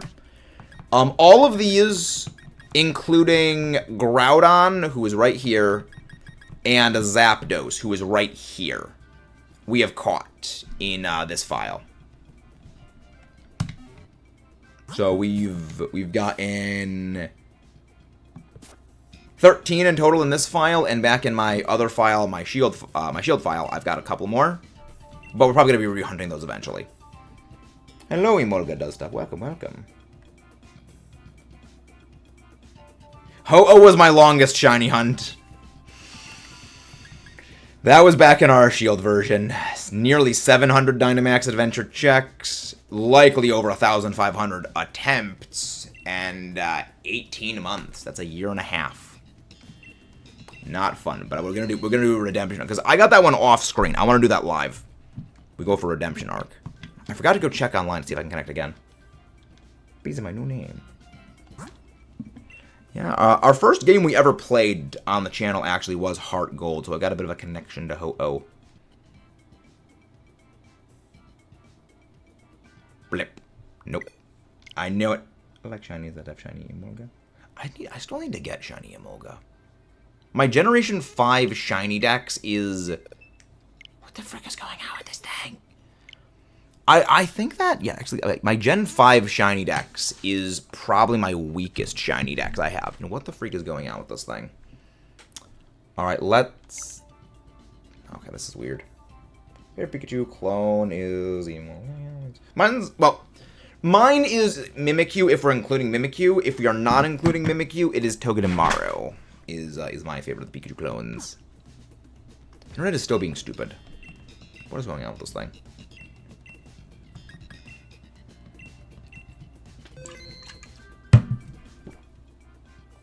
Emolga ate up by Pikachu clone. Please relax in the caps, Emolga. Please relax in the caps. Maybe the Pikachu clone it up. I know some people do not list Mimikyu as a Pikachu clone because their definition of Pikachu clone is it must be an electric type Pokemon that follows the thematic of Pikachu. But I know some people like it just has to be a Pokemon that is designed similarly to Pikachu. It doesn't matter if it is an electric type or not, which is why some people would include in that Azumarill and Mimikyu. So that's why I give the for Mimikyu included and the not Mimikyu included one, because it gives the answer to both of them. Hello there, Sylvia, and welcome. Getting back to the day. Let me think of a random dinosaur fact. I don't know if I can. Allosaurus's jaws could open at 80 degrees. So what that means by Allosaur jaw can open at 80 degrees. So this is 90 degrees. That's about 80 degrees. Alright? You know, one of the strongest bite forces on the planet clamping down with that kind of hyperextension. Just slap. It's horrifying. I love the Allosaurus. It's my favorite dinosaur. But then again, we are not actually a human. We are simply a realistic-looking VTuber model. The Allosaurus is the real brains behind the operation. Favorite trainer? Mine is Virus. I mean, Steven Stone is mine because he's just a dork who loves to collect rocks. He's just a dork that loves to collect rocks. But other than that, I don't really know, actually. Dang, could eat me one bite. I mean, a lot of dinosaurs could eat most of us in one bite. could have been nailed the door. Hello there, Temper. That is horrifying. Exactly. Dinosaurs are awesome. We love dinosaurs. Any facts on the Megalosaurus? I'm pretty sure the Megalosaurus was the first dinosaur ever discovered. That's why it was called the Megalosaurus, like just giant lizard. I'm pretty sure that was how. I'm pretty sure Megalosaurus was the first one. Best trainer is youngster Joey. Anytime someone ever mentions the name Joey, I only ever think of Joey Wheeler from Yu-Gi-Oh! Yu-Gi-Oh! Has just poisoned that name for me. Then again, youngster Joey and Joey Wheeler have probably the same amount of intelligence points. Hey, Neko, how you doing? Welcome, welcome, welcome. One of the mods, go grab Neko's link, please. Lunge. How you doing? How you doing, dear friend? Cool. Brooklyn Rage. Please relax in the caps, Sylveon. Please relax in the caps. He got him fucked.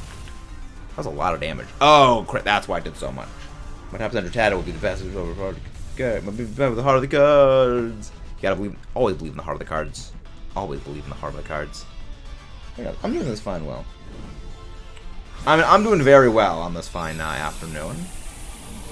We're working on plans for projects for the second channel. I literally went through and I went through the I don't know how many notebooks I have where I have all my ideas written down, and I wrote down a list of the ideas for the secondary channel I already am cooking with at the moment. Because every time that I make a new project for the secondary channel, like I'm working on one, I think of like 3 more. So I need to categorize and organize them because they're all spread out through a bunch of different notepads to give me one central area so I can like prioritize. Okay, what is a good one to work on that will help me with other projects? I love it. It's great. But again, can one of the mods go grab Neko? One of the mods go grab. Back from doing D&D stuff. Sounds good, Amazon. How was the D&D stuff? Was it D&Ding? Hi, back. I'm Nightbot. I think I'll change that Nightbot command because like it's now it needs to be I'm back or I am, not I am apostrophe. I have to leave when someone else joins the backwards stuff. Okay, sounds good, Amazon. Sounds good. And thank you very much, whoever just subscribed. Thank you. Remember, a dad joke only becomes a dad joke when it becomes apparent. I accept all forms of hate mail. We love the power of the puns here. They're pun-stoppable. They are pun-stoppable. I'm gonna get some more water in a sec. My last campaign, I made another. That's hate mail. Let me get with you and you and I. Maybe someday on the secondary channel, I will make like a hate mail unboxing of just going over all like the hate comments on the secondary channel at some point. I'm sending you hate mail now. Okay. I mean, here's the thing. Just the one thing that I've always been told when it comes to content and it comes to hate mail is you just farm it for content. You just farm it for content.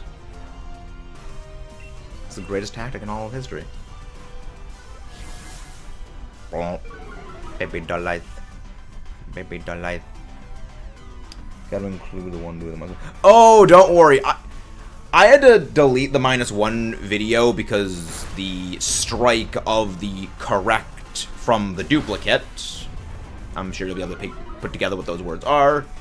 And so I had to get taken down. Thankfully, I was already in the works on planning sort of a reissue of that video anyway, sort of cover up, not cover up a couple points that I didn't do, but basically go over the points of the video because there were a few points that I did a bit too long. I could have shortened up a bit more, some things I didn't do enough on, and sort of reorganize the thing a little bit better because I did sort of cover the same ground 2 or 3 times on certain topics. So I can make that. The second part is now it also gives me a much better way of combining that with the fixing -1 video. How many? I remember you showed me the one. It was like there's a couple of them. The one you know about is like the big one, but there's a few others that are not quite as spicy as that one. Thank you for the lurk, Neko. Many thanks. I thought about fake guns, but Well, I mean, for me, it's one of those things where I never understood hate comments. Is that... Why do you go into, like, a giant tirade over something? Is that... We all like what we like for different reasons. Disagreeing over things is the best part about being in a community that is so varied. So you can discuss, you can talk. But when you just come screaming in like a meteor, just, you know, screeching, you're never going to make the conversation better. I never understood it. Seriously, if you don't like someone with that, exactly. Well, again, I think it was just a troll wanting to troll, but the funny thing is it doesn't actually work. But don't worry, Amazon, there will be another Godzilla -1 review. My question is, what happens in the comments? What happens if the hate comment gets hate? They just continue in a rabbit hole of infinite. They just continue in an infinite rabbit hole. Now, some of them will back off, because when they get confronted, they will back down. However, some of them don't, and I never understood it, which is the reason why anytime I get, like, a comment like that, I always try to approach them like, let's just discuss. Like, this is what my point side is. I'm not understanding why, and let's just, you know, agree to disagree. I try to handle things civilly. And if it does start going in an infinite loop, I will step in and say, both of you, or both plus of you, knock it off. Both of you guys are behaving like jackwagons. Because all that it does in the end is it make both sides look worse. Like, again, the -1 thing, the guy going in, like, just blasting full tilt rage mode, that doesn't make -1 look any better. It actually, if anything, it makes people look less favorably on -1 because people are going and basically haranguing people over disagreeing over things. Now, again, MonsterVerse side does the exact same thing, because for those of you who don't know, in the Godzilla community, there are basically two factions. The people who love -1 and the people who love the MonsterVerse. And both of them are in a full tilt verbal escalation of aggression because they have the complete inability to rationalize Godzilla is a very versatile and varied character. He can be both the dark and the serious destroyer. At the same time, he can be, you know, the popcorn entertainment hero who is just suplexing three-headed space dragons left, right, and center. Which video on that actually is going to be made. No switch. About the dude making meta, talking about -1. The funny thing is, I said -1's a 9 out of 10. Like, I legitimately think it's one of the best Godzilla movies ever made, which is the part I found funny. Because it's tell me you didn't watch the video without telling me you didn't watch the video. It's funny. I love it. Yeah, I could probably look up because I screenshotted literally the entire comment section of that video. I could probably just send like the file folder.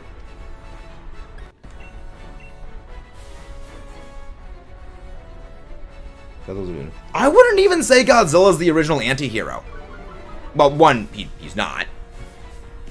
Anti-hero kind of dates back all the way to like ancient Greece and like even like further back than ancient Greece, like heroic stories throughout like all of history. The video is usually around 15 minutes. People tend to listen until they hear something they dislike and then they catch them. Yep. But yeah, no, this one was like immediately it triggered the anti-villain. Well, again, not really villain because Godzilla has been a villain in the past. I don't think Godzilla should be a villain. Again, Godzilla is more. Well, Godzilla is basically above the petty human concept of morality. He kind of exists outside of that, which is why it's kind of hard to just prescribe Godzilla as, you know, hero, villain, anti-hero, anti-villain, because he doesn't fit in that spectrum of things, because he is largely a force of nature. It just does not apply. Because I mean, there are versions of Godzilla that do fit on there. You know, Monster vs. Godzilla is very much in the more heroic side, where he does actually try to save the world, but he largely saves the world because Earth is his territory, and yes, he does actually care about Earth. But back in the Godzilla 2014, he was largely characterized as almost like an apex predator, just hunting his natural prey. Again, that's like some of the impression. Again, there's a lot more complexity to it than that, which we're going to be going over in that video when we get around to reviewing it. But he's... Again, different versions have portrayed Godzilla very differently. But he is very, very versatile. Well, probably one of the originals. There probably were more before Odysseus, but he's like one of the oldest known. Also, Odysseus, based. Dude was an absolute trickster. Lovely guy. Odysseus, the actual Chad. No. Also, for those who don't know, I am a big fan of classical mythology. Love a Greco-Roman myth.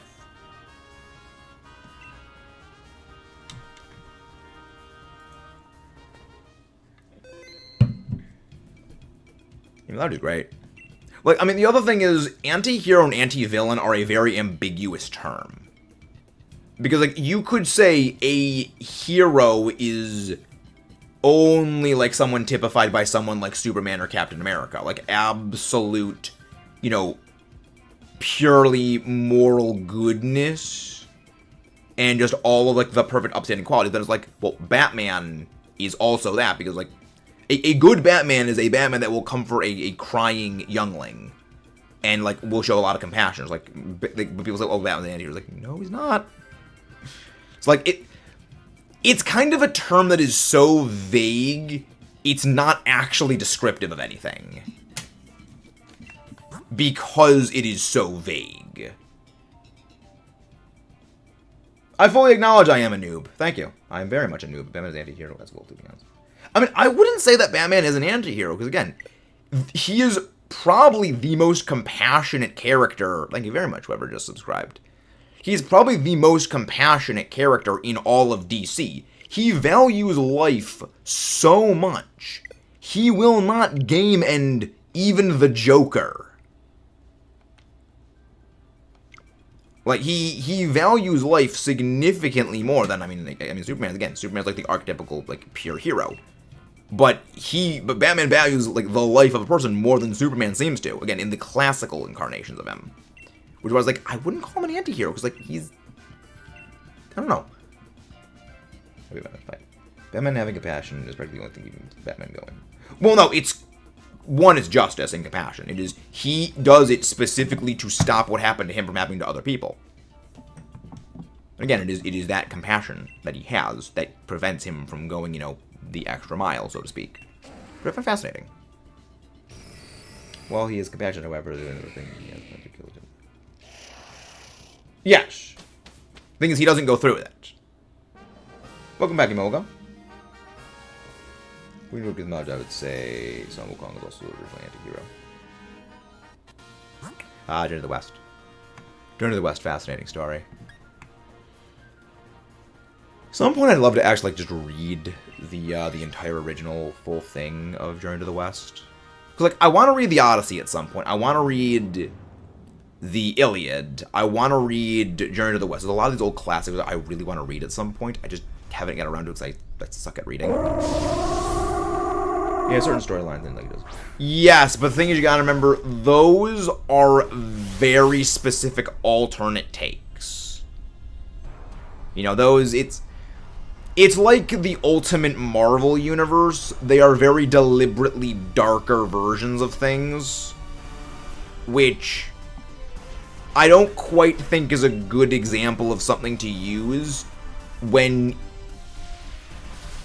it is a variation specifically to give a different, more dark take on something that specifically delves into these parts of the character that he will not do normally. You know, is that it's basically the exception that proves the rule, so to speak. Comes Wayne is because of the Flashpoint mainline name before Flash reversed as the Batman that pulled through that. Wow. Yeah. Again, it's like it's those versions, like those not only one-off one-off versions are kind of a bit of a harder thing to put a box around, because again, they are specifically made to be this abstraction. Let's get the Batman who laughs. Yeah, that is. I don't like that. That's a whole other can of wormhole, which again kind of goes into that. It's basically let's have Batman but make him evil. Like it's kind of like a self-defeating thing. Because if you actually Batman's like none of what happens in there really makes sense. Like how would this have happened and no one would have figured out that it's not actually Batman? Like how? Yeah, I get it. It's like it's stuff like that is kind of outside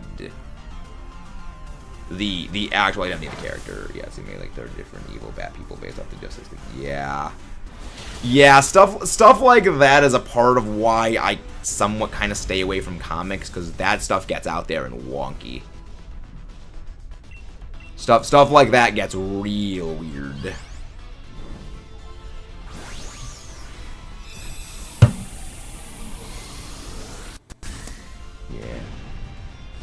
Yeah, they do. Not can, they do.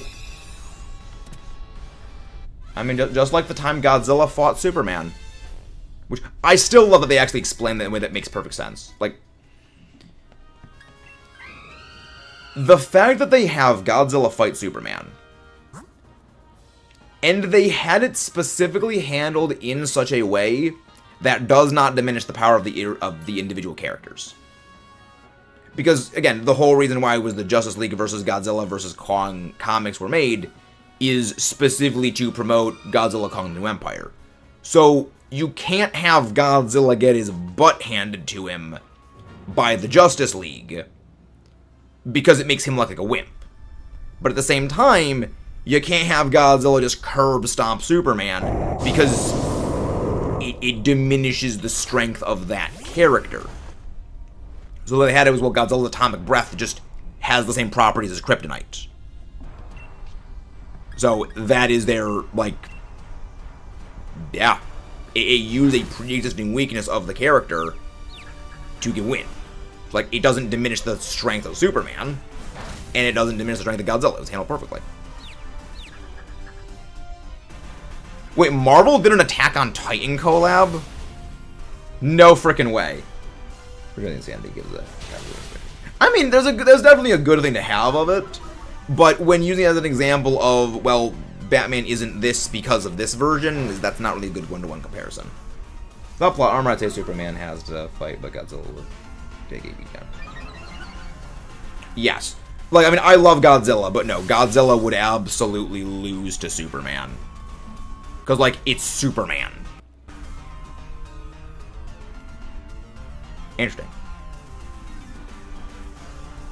Like, the whole point of Superman is Superman doesn't freaking lose. Mostly. You know, like, it's literally the point of him, is that he wins. Because it is the idea that good always wins. It's the point of the character. Which I love.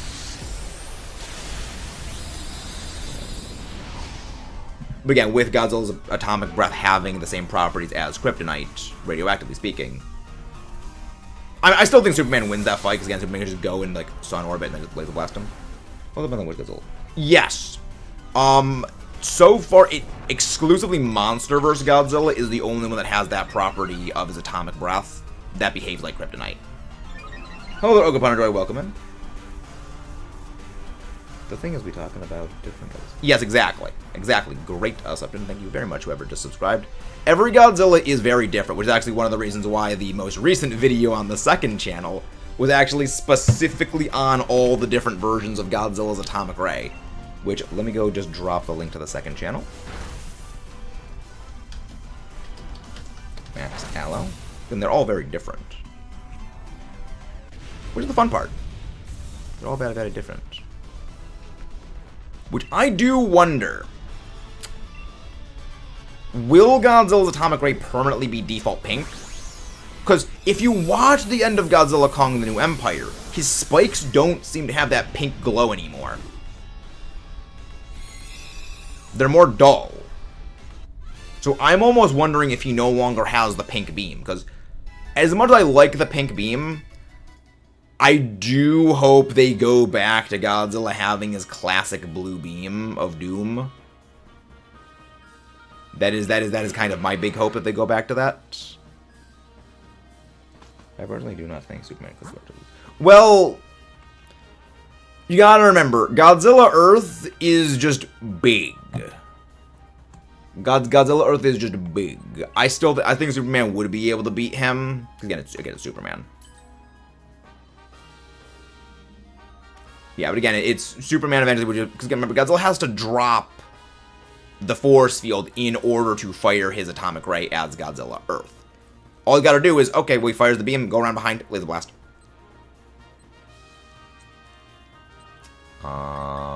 Brick powder? Now, the question would be, is it Godzilla Earth at Godzilla Earth when he is like the apex of everything 300 meters tall? Or is it Godzilla Earth when he is still about 50 meters tall? That's the real question. And thank you very much, whoever just subscribed. Also, yes, if I was Superman too, as well. And that ain't wrong. He feels, yes, really, he's to be fair, yes. Superman 1 million, then everything's, yeah.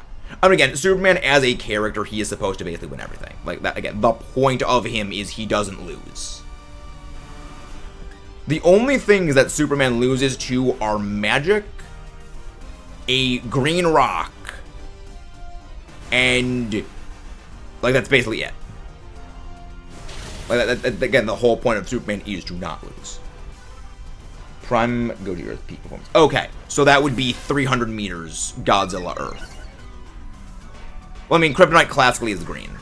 I mean, I don't think Godzilla. The funny thing is, Godzilla doesn't. Mothra does. So, technically, the only kaiju, other than maybe Batra, who has a fighting chance against Supes is Mothra. Technically speaking. But I mean, they never fight together. They're both on the same side. They are both, like... Mothra is the only two constants of kaiju films. One, Ghidorah will always be on the opposing side as Godzilla. They will never be on the same side. And two, Mothra is the unambiguous moral good. Like, Mothra is always the unambiguous moral good. Which, again, same Superman. Why is it always Mothra that is strangely OP? Look at Mothra doesn't have offense-oriented abilities in the same way most other kaiju do. She's strong because she's basically defensive, which is weird. Because she is the quick, fragile flyer, but like all of her skills are spec'd into defense. It's very, very strange. It's great. Yeah, she's basically support. Godzilla's team tank, Mothra's basically team support. Well, I think there's one other constant of kaiju films, that's you can never tell what side Rodan's going to be on. Who would win in... I have no idea what NE is. I'm only at episode 58 of Attack on Titan, so I have no clue what any of that means. Rodan is indeed the wild card. I'm assuming it's some sort of Attack on Titan. Oh no, Shiny Mesper. Fun. Based. But, you know, I'm actually watching Attack on Titan progressively right now. We're at episode 58.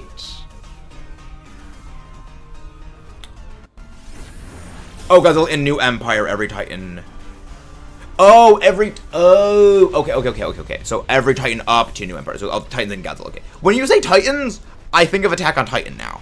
Because I refer to the Titans in the Godzilla movies as just kaiju. All at once, I'd say Godzilla probably doesn't win. Because it's everything coming at him at the same time. But if it's basically a sequence of one-on-one fights, I say Godzilla wins. Because the only reason Godzilla lost, quote-unquote, to Mecha Godzilla in Godzilla vs. Kong is because he swam halfway around the world, tunneled to the inner Earth with his atomic breath, fought Kong again and beat him and nearly killed him, then had to fight Mechagodzilla. He just needed a freaking power nap. He was at, I believe, the director said he was at less than half strength during that fight. If Godzilla was at full, like, it would not have been a fight. Godzilla would have just demolished Mechagodzilla. Back-to-back 1-1 without healing. Good question. I think Godzilla probably would lose that. Because, like... Well... I mean, if he fought Ghidorah first, he'd probably beat Ghidorah. Ghidorah would have to be the first fight. And then Godzilla would beat that. I think after that, Godzilla would win. If Ghidorah was, like, second... Maybe second, he could also win. Putting this as an EMP blast thing. Yes, burning Godzilla, however, that was temporary. Godzilla already has Godzilla has the nuclear pulse at all times. It's just burning Godzilla was amped up. A good comparison is Godzilla always has the atomic ray, but burning Godzilla back in the classic Destroya movie, its burning spiral heat ray was only because of burning Godzilla. He doesn't have that naturally. I forgot how OP Void Ghidorah is, as I mentioned. Yeah, Void Ghidorah is its own separate can of wormhole that's horrifying. I really like it. Like, that might be my favorite version of Ghidorah we've ever had because of how interesting that take is. Because it's not... It's a reversal of the classic dynamic. Void Ghidorah. Yes, Void Ghidorah is literally his own pocket dimension. It's like he's like literally miles long. Probably the strongest kaiju known to be. Well, again, he's an extra-dimensional entity. He is... Well, funny thing is that we also don't really know what all the kaiju in Singular Point are, because in that, all of them are themselves extra-dimensional entities that are forcing their way into our universe, and we don't actually know what they really are. Again, it's weird. Yeah. The funny thing is, Destroy is weak. Like, I love Destroya. But there is only one reason why Destroya was as difficult to fight as he was, and it's because he's crafty. Now, the second part of it was that he took Godzilla's DNA from Junior, was able to modify himself to become more fit for battling against Godzilla himself, but he wasn't able to fully, like, actually beat Godzilla. You know, Destroya... The fact that Destroya would do hit-and-run tactics, ambush maneuvers, fight primarily from range, and his only method of self-healing was basically deconstruct himself and reconstruct himself to repair damage. He couldn't take a prolonged fight. Whereas, you know, Godzilla could survive the laser horn cutting him, like, clean in half and still keep going, because his body would just heal immediately. I don't remember that. Yes, I do. So, the Godzilla is a hypothetical 1v1 of all the Titans gains, burning Godzilla if it remains in the other kaiju periodically gone. Oh yeah, no, burning Godzilla would beat everything. Burning Godzilla would wipe every other Titan.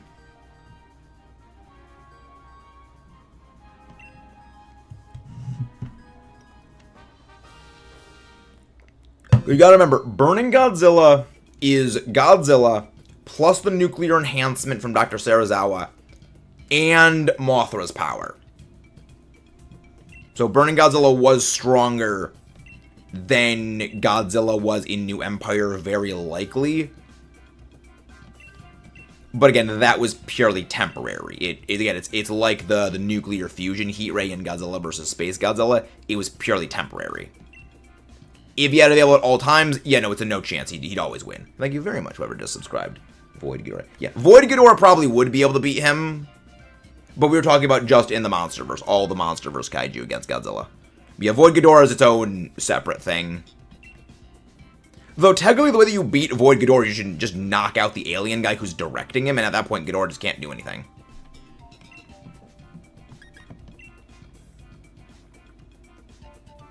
Hello there, Nick. Hello, welcome. I have no idea who that is, but welcome, welcome. Can't touch this low. Exactly. Yeah, I don't realize how strong Godzilla is. Yeah, well, again, remember, Void Ghidorah fought Godzilla Earth, who is 300 meters tall. So he's like Godzilla in MonsterVerse is, I think, at this point, like 400 feet, give or take. So he's like around like 3 times bigger than that in terms of just pure height, which goes overall maybe like probably 10 times bigger in terms of pure mass. I mean, I think that's a Void Ghidorah win over Burning MonsterVerse Godzilla, but again, they're also kind of they're from 2 different continuities. They're not really comparable. We were talking about just MonsterVerse fights. Whether that Burning Godzilla is possible, pure stomp or something survives is highly daunting. Well, Ghidorah is who's winning, Ghidorah or Potion Enhancement Kong. Ghidorah easy. Remember, Kong is just smart. Again, Godzilla is also very smart. But it's Kong needs to outright display his intelligence much more aggressively than Godzilla. Again, Godzilla is incredibly intelligent, same of them. But Kong needs to constantly display intelligence to beat things. So I don't think Kong has a chance against Ghidorah. Again, Ghidorah can fly, gravity beams, is bigger. Also, Godzilla at least has his natural armoring does give him a little bit of defense against Ghidorah. Kong has nothing. Kong has no natural defenses.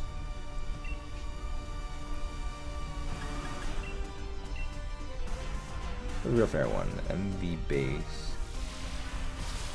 Well, base Ghidorah was stronger than MonsterVerse base Godzilla. Seemingly. Remember, because they took Godzilla and Mothra in the past to beat Ghidorah and trap him in the ice. It also was a fairly even fight in Boston with Godzilla post-nuclear enhancement from Dr. Serizawa. Though Godzilla did almost beat Ghidorah in the ocean, because fun little thing, what I love. Godzilla would have beaten Ghidorah in the earlier fight where he ripped off Kevin's head, had humanity not intervened with the oxygen destroyer. Godzilla would have absolutely won that fight. The director himself has admitted that. Which I love humanity screwed up big time. Who is the best? I mean, I'd probably say Godzilla Earth, because Godzilla Earth is big. On land, Ghidorah. In water, yes. Yeah, again, Godzilla would easily Godzilla is able to maneuver Ghidorah much better than Ghidorah can, because Ghidorah basically has to fight from a distance. But Godzilla could... I mean, the other part also is Ghidorah hyper-focuses on his rivalry, which Godzilla could take to his advantage. So again, it's... I mean, Godzilla has won in the past. He almost won again. If humanity had screwed up, we would have won. So... Ghidorah, I think, is more powerful, but Godzilla is smarter. Again, Ghidorah is one of the instances where Godzilla can't brute muscle through things, so he does need to apply that intelligence. Pure size. MonsterVerse Godzilla is about 400 feet. Godzilla Earth is 300 meters, which is not quite 1,000 feet, but it's like a bit, you know, a bit under 1,000 feet, roughly speaking. I don't know how heavy Godzilla Earth is. If Space Godzilla comes down to fight Burning Godzilla, I think it can survive because Space Godzilla is a different thing. Well, Space Godzilla is not in MonsterVerse yet. I still wonder if they will do Space Godzilla. Because, again, the whole thing for Space Godzilla is you need Space Godzilla to exist from Godzilla's DNA being in space, getting absorbed by a black hole, getting spat out of a white hole, and absorbing eldritch cosmic energies. You can't really do that if Godzilla's DNA has not gone into space yet. You know, again, he has nothing is taken in space. Which is why I think the best way of doing things is they just add the aliens. I think that the aliens are probably the best way of going forward for the Monsterverse, but we don't know.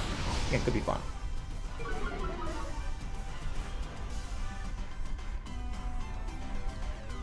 Godzilla struggles with faster monsters, but it's smarter to think. Yes, like Godzilla doesn't struggle, quote unquote, with faster monsters.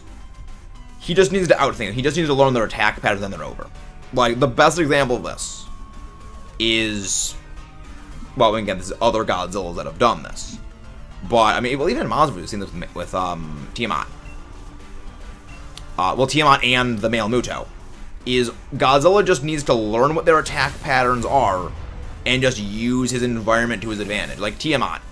She is much faster than Godzilla, especially in water, so just wait for her to get in close, boom, atomic blast to the face. Male Muto, okay, I'll learn how you fly and just fly around me. Okay, whack! Slam him with Godzilla's tail and just impale him with a building. Just swat him out of the sky like a fly and then he's just gone. Back in previous Godzilla movies, other Godzillas have done the same thing. Godzilla vs. Megagyrus. He learned what Megagyrus' attack patterns were, blasted her out of the sky after learning what her attack patterns were. And then it was just over. GMK. Godzilla learned what Mothra's attack patterns were, knows, okay, well, she's going to come up, attack me from behind, turn around, blast. Again, Godzilla's very, very smart. He's very smart. Welcome in, Jack, boys, welcome. I want to see Ghidorah's planet. See, I wonder if they're going to have Ghidorah be an alien, as in, like, he is his own kind, and is an independent entity, or if they're going to have that Ghidorah was actually some sort of alien bio-offensive thing sent to take over Earth for them. Because the way that they put it in King of the Monsters, it's very ambiguous. And I like that. All they do is they say, oh yeah, I guess Ghidorah's an alien. They go into no detail, and I love that. It was a brilliant way of handling things. It leaves it in completely ambiguous, and the fact that they aren't focusing on it tells me they're probably planning for it.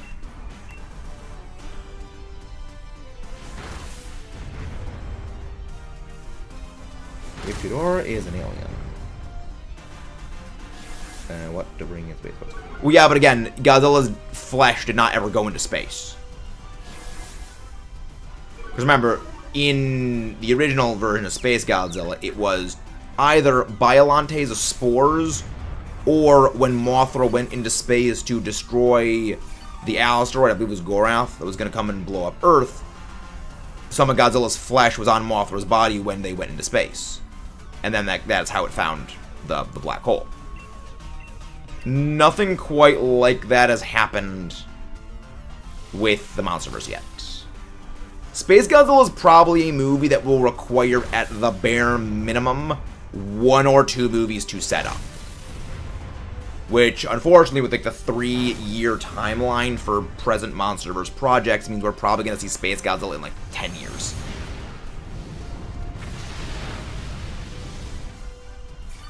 So, I think they need to accelerate movie production. I think they need to do like every 2 years they've got a movie coming out. Just to keep people's interest. Because I mean, I love Godzilla. I will always be happy to watch more Godzilla movies. However, I also know that not everyone has the same patience I do for them. So if Biollante is coming, maybe that angle. Maybe. But again, if they do Biollante, they probably would maybe not reuse the same thing. Personally, I think that they have set the stage for Vessel Troya. Oh no, we did. We know what happened to Kevin's head. Remember, Kevin and San are the same Ghidorah head. That was the ending of Godzilla King of the Monsters, was the fisherman finding the head, and then Jonah taking the head. Thank you very much, whoever just subscribed. And then Jonah sold the head. I think it's Walter Simmons was the guy's name, the guy who owned Apex Cybernetics, because Kevin's skull was the control unit for Mechagodzilla. Oh, no, it was destroyed. It was completely destroyed. So it's basically just fragments. Because, like, the one in the... Well, then part of it might still be there. But I don't think that it would entirely regenerate. Because it's been canonically 3 years between King of the Monsters to... If not more than 3 years. To... from King of the Monsters all the way to Godzilla vs. Kong. Because... Yeah, Godzilla vs. Kong takes place, I believe, in 2024. So... New Empire takes place in 2027, I believe. That Mechagodzilla Monsterverse. I love Monster vs. Mechagodzilla design. At first, I didn't like it. Over time, I have grown to love it. Because it combines a lot of traits of previous Mechagodzillas. And other than one specific version of Mechagodzilla, is the only one to make sense to be Godzilla-shaped. The funny thing is, I have an entire video planned on that. Also, fun fact, the Transformers partially influenced the design of Monster vs. Mechagodzilla. The person who designed it did not like how in the Transformers Michael Bay movies, the Transformers were all like so shiny. So he made the metal dull on purpose.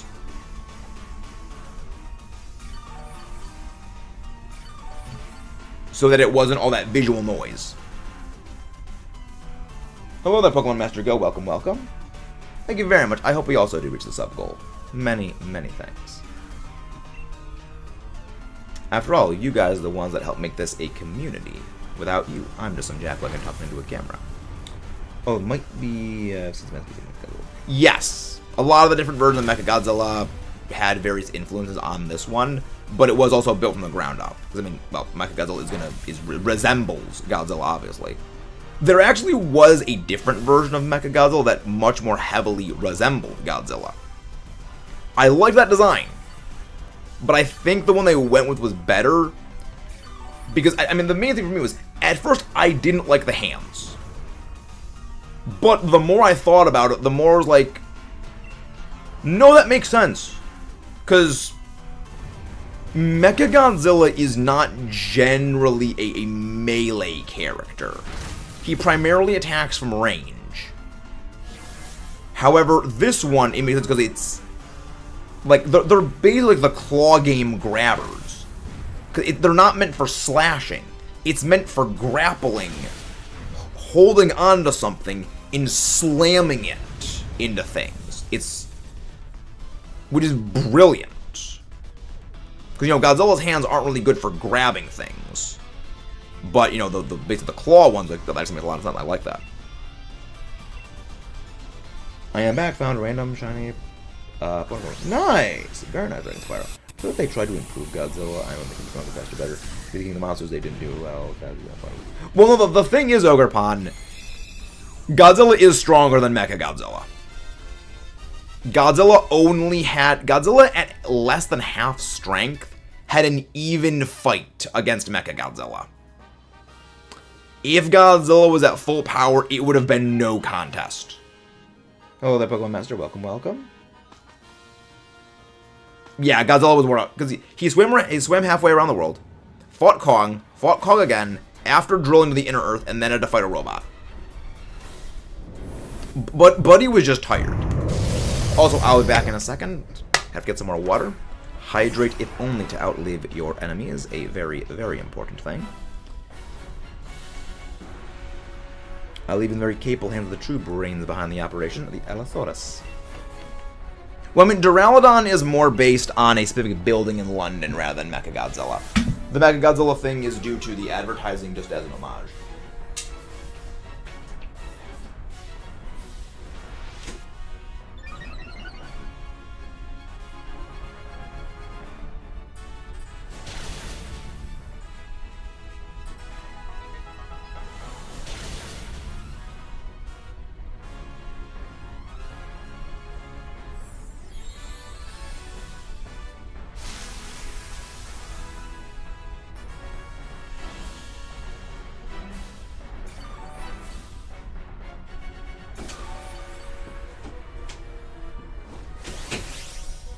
Wow, actually got back right in time for the turn to start. Yeah, no need for going for a second round.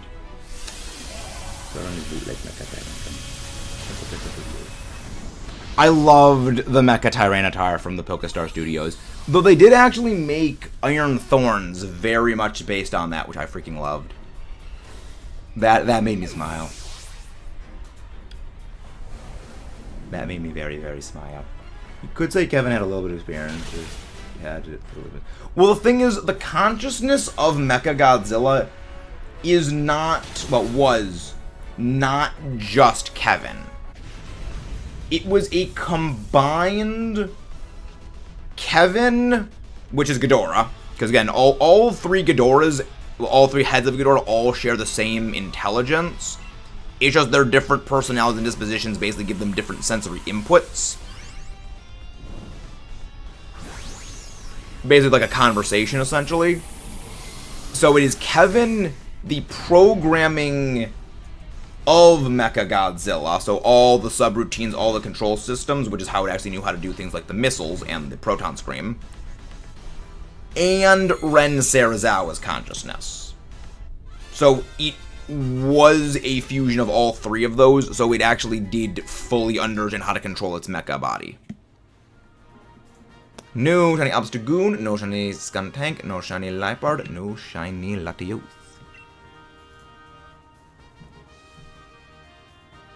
I said hello, Pokemon Master.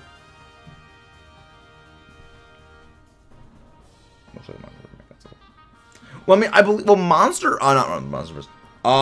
Ready Player One's is designed a lot more like Showa Mechagodzilla, which is the original Mechagodzilla.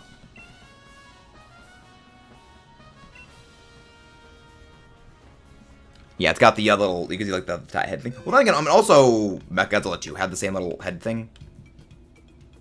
Yeah, I said it 3 times.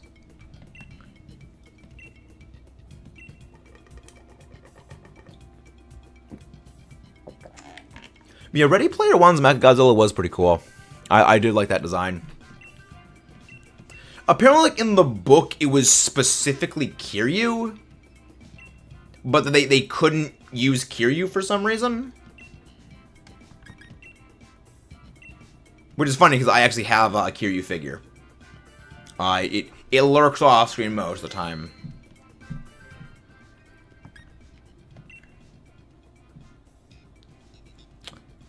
Kadabra.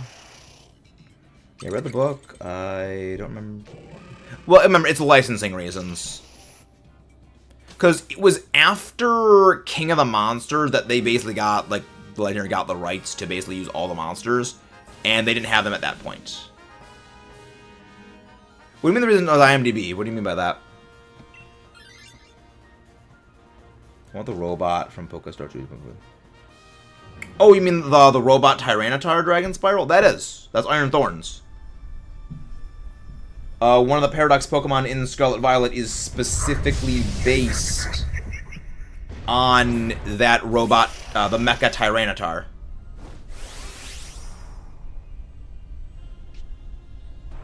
I have no idea which robot that is. Actually, I am going to be Dynamaxing for Psyshock on this one, because it actually does do more damage if I do this. IMDb trivia part was giving some useful information. Oh, interesting. Oh, maybe the reason is in IMDb. I read that as maybe the reason is IMDb. But yeah, I think it was mostly they didn't know if they could secure the rights to it in time. So they probably just built the animation for it on the assumption they wouldn't be able to use it, rather than use it with it and then have to rebuild everything, that would delay the whole movie, because that stuff actually takes a long time to make. Hello there, Amazon. Hello, Bros and Shows. Welcome back. One of the mods, go grab Bros' link. The reason why I did it for this one is I say do not Dynamax unless otherwise told to. In this case, Crustal's physical defense is massive. Psyshock targets your physical defense. So, it does more than pretty much double damage to hit this way, on top of I increase my own damage output. If I didn't do this, it would actually do a lot less damage. I know Amazon. Many thanks. Thank you very much, Neo. Thank you very, very much. How you doing, Hockey? It's good to see you again. It's been a good while. It's been a decent while. Although, if you guys haven't done so already, secondary channel. Our secondary channel, Max Ella. Recommend you go give it a look. Covering a lot of Godzilla-related stuff and things over there. Got some more projects for it. Good busy it is. Yeah, I feel that. Yeah, I mean, I literally put a list of all the projects for the secondary channel that I'm working on right now. Just so I could organize them all more. Got 3 different draft leagues I'm in for Pokemon, which I didn't realize that they were all, you know, starting at the same time. And I got a collab later tonight, which is gonna be really fun.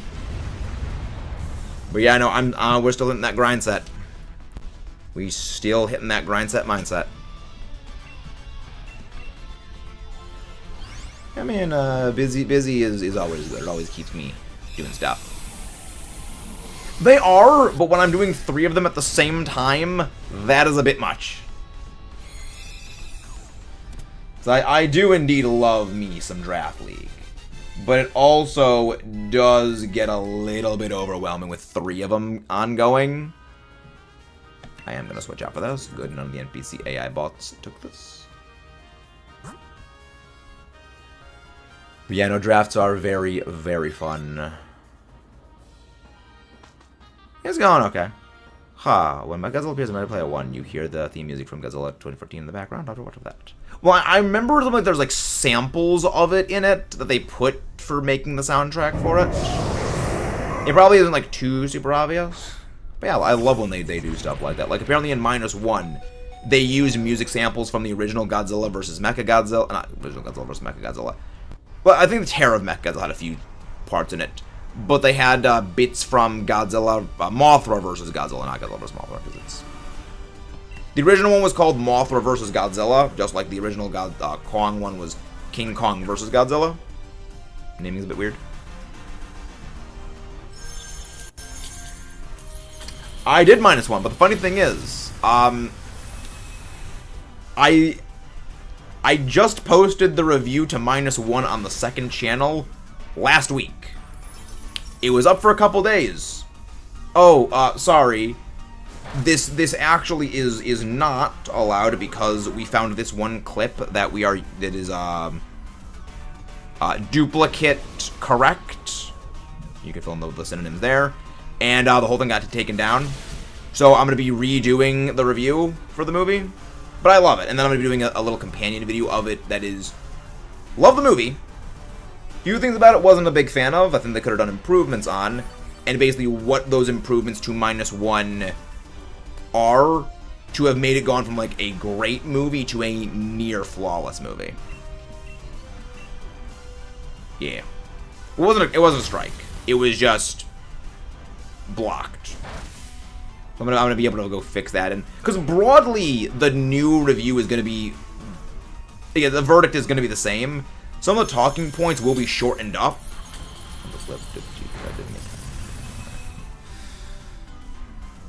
I've heard if you have like a face cam in it, that messes with it, so like it won't be as prone to block something. But I don't have a face cam in that one. But like, it was 10 seconds. It was like an 8-second long clip, or 10-second long clip. Yeah, it's a thing. I could probably talk more of it in DMs. Like I don't want to be talking about that right here, right now. But yeah, no, it was... Again, I mean, I know for the next time when I go do it, and when I get around to the improving video, I got a lot more talking points with that. Because I was already planning to do a second sort of redone version of the review anyway, because the first time I put it out, it was on kind of a bum day that I would have thought that Friday was the best time to post a video, because Saturday and Sunday are the highest days of Godzilla search traffic. Apparently Tuesday's the best day to post it on for me, because it was just DOA on release. So I was like, okay, well, let's go do it again, and we'll do it better. We'll do it better this time. And I would be the reasoning couldn't have then reasoning. But yeah, I think it could have been they did not think they could have secured the rights in time, so they pursued just a different idea in the event they weren't able to do it. Weird, but yeah, it want to DM me over last year. I might have some feeling mastered avoiding the issues. Well, it's just certain ones. But yeah, no, I just recommend to send me a DM so like it gives an easier place to talk. But yeah, no, it's specifically it's specifically certain Godzilla ones that it does it in. Largely because the laws governing that in Japan are actually very different than they are here in the US.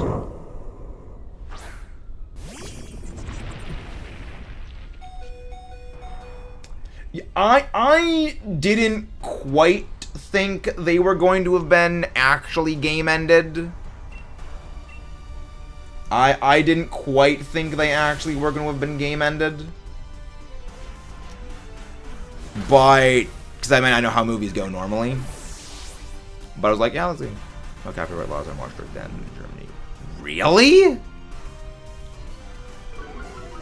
I mean, you gotta give props to that German efficiency, alright? You gotta give props to that German efficiency.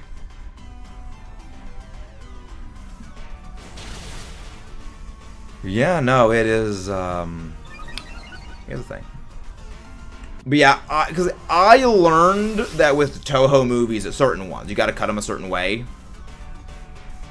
German science! Yes, exactly, the JoJo reference. I had learned a couple of ways to cut some of the Godzilla ones, so yeah, just send me a DM and I can give you my little knowledge base understanding of those.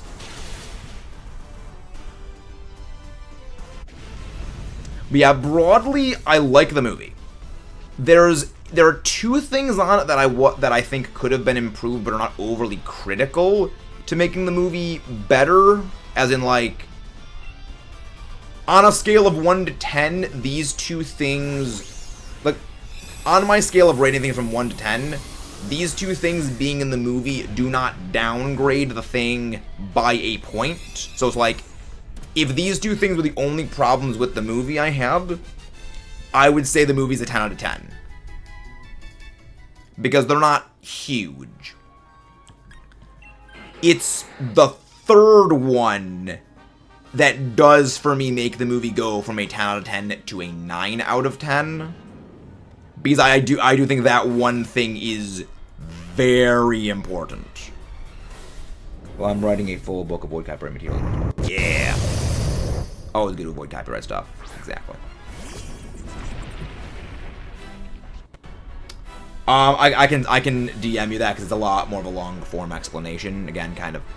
I'm kind of dancing around the things because again, don't want to say things because again, spoilerish for the video. Kind of something to watch in the video itself for the full details of it.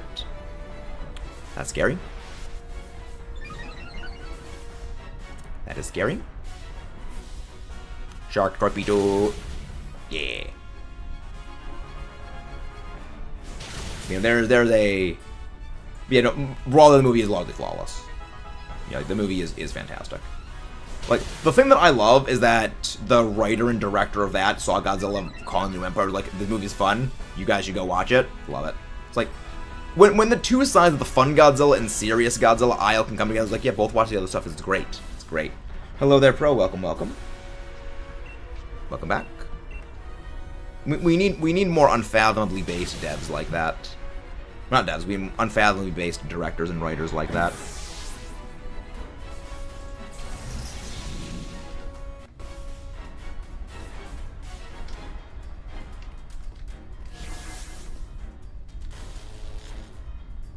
There we go, bros and shows. There we go. There we go. But yeah, no, just send me like a little message on Discord, Hockey, so we can. Because I actually don't know what your Discord name actually is. I know your Discord is the Bros and Shows one, but like in the actual Discord itself proper. My friends are Shining. We've known Shining Blue for a long time. You know, we've known Shining Blue for a long time. A lot of the various Shining Hunters, we just meet one another because we're small content creators and we meet in Discord servers. And we rate one another. Oh no, I'm doing a living Shiny Dex, Pro. I'm going for every single legendary Pokemon. Well, I'm going for every single I'm going for a shiny of every single Pokemon in the entire Pokedex minus legendaries. Not minus legendaries, minus mythicals and the shiny locked Pokemon. So I need to do every single Pokemon no matter what. I'm just working my way through the list of all shiny legendaries. Hello there, future. Welcome over. Yeah, I looked at it. Nothing reason why this other than my favorite was. Yeah, we're just going to get every single Pokemon shiny. I actually already have Gimmighoul and Goldengo. I got 2 of them the first time around. They had the shiny Gimmighoul event. So I actually was finished with that a while back. But that was not fun. Hello there, Dynamax 3000. Welcome, welcome. No shinies, sadly. Yeah. Yeah, I got 2 of them. I'm very, very glad I got both of them. So that headache is done.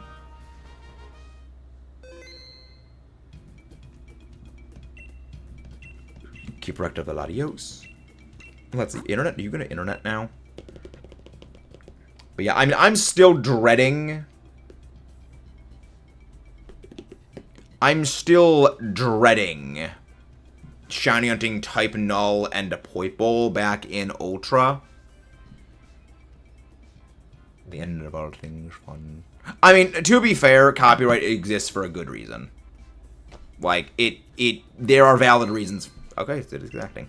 Like, it exists for very valid reasons. So I can understand why, because again, they're very protective of their, the intellectual property. Which again, Godzilla's not just a character; he is literally an icon of Japan and of movies and entertainment as a whole. That's something that you want to protect. All right, I mean, the internet is finally working, so if you guys want to pop in for some DAs, feel free to.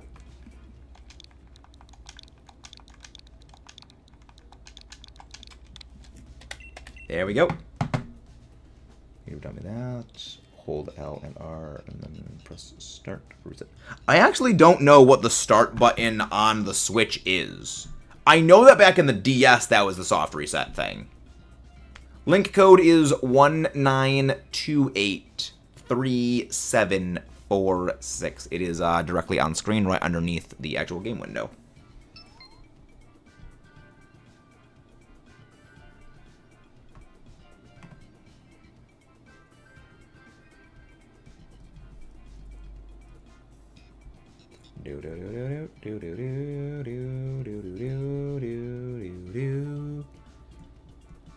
Again, if anybody wants to pop in, feel free to join in. We're more than happy to have you. I am here, plus I need LATIOS location. Nice. Broken. To join in, you need to connect to the internet. In the YComms menu, you go over to Max Layer in the Crown Tundra. You talk to the lady in front of the big cave. Select anything is fine. Then when you go to this screen, except, it's a question mark instead of LATIOS, you press the plus button, and then type in the code. And then click invite others, and then you'll be able to join. Ah, no, unfortunately, yeah. If I finally publish it, will be the day I learn it. It's very complicated. Cover is very complicated.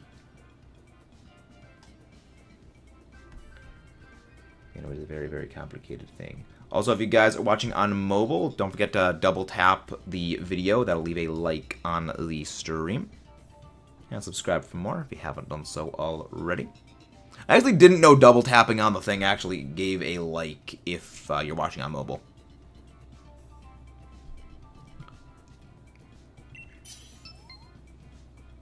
There we go. There we go. Now, the rules of Dynamax Adventures. Pick the Pokemon we say to pick. Go on the pathing we say to go on. Only go for attacking moves unless otherwise stated to go for a status move. And do not Dynamax unless otherwise told to against the non-legendaries. Also, make sure that you are live on the stream. So if you're on, I think if you're on mobile, it automatically defaults to live. And if you're on PC, hover your cursor over the video. Make sure the where it says live in gray letters, there's a red dot next to that. So that you're as close to live as possible. I mean, also if you refresh the whole page, that will also put you live on the video. Stream, not video. There we go. Let's get going. Ooh, good. Durant and Bisharp. Go for the Bisharp. B-Sharp. B-Sharp.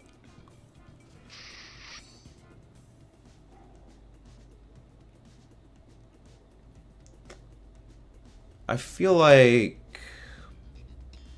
Go for Sigalef. Go for Sigalef. I guess Charmeleon is the least bad of them. Charmeleon.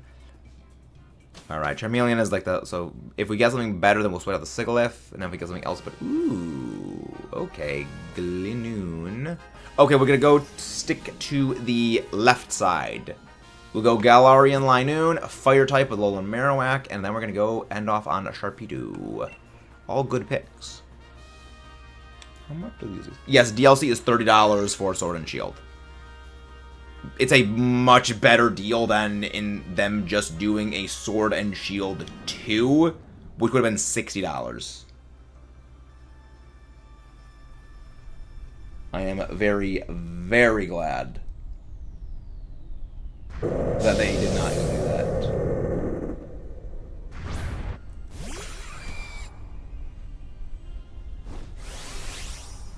I'm very, very glad that was not the case. I go back to the machine. The reason why is we are actually at the exact same time, Pro. It's just that there is a few seconds of delay latency between the two of us, because remember, this needs to go through the streaming software and then through YouTube and then to you guys. But you know, we are at the exact same point. It's just because of the delay you guys are seeing what happened a few seconds earlier from my perspective. Yeah, that's the way that delay works, unfortunately. Unfortunate.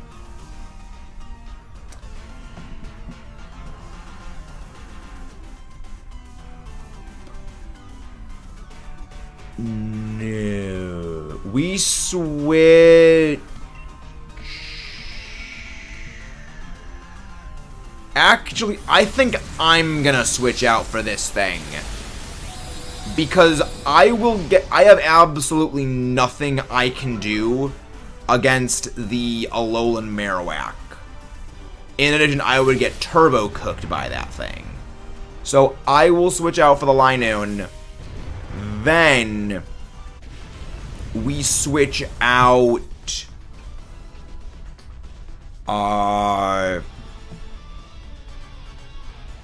Charmeleon for the Alolan Marowak, and then we switch out the Sigalef for the Sharpedo. I'm blanking on the names.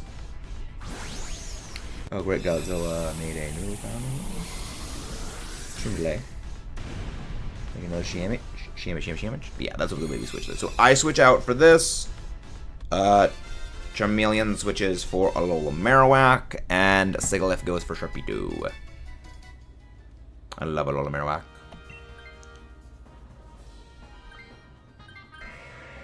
I'm a big fan of the Bonehead. I could use a shiny of all of these 3 Pokemon too, which is a good thing. I'm watching Godzilla vs. Destroyer.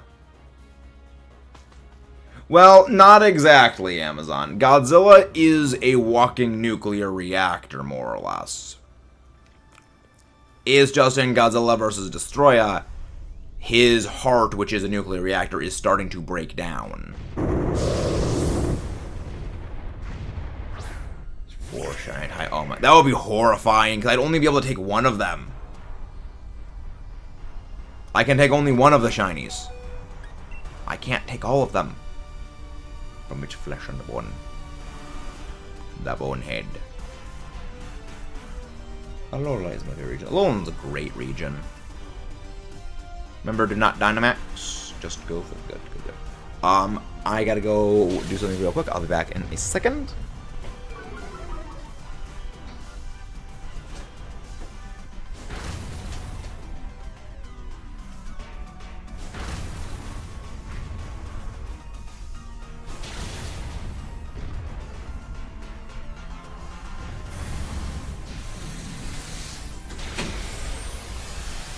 That's not good.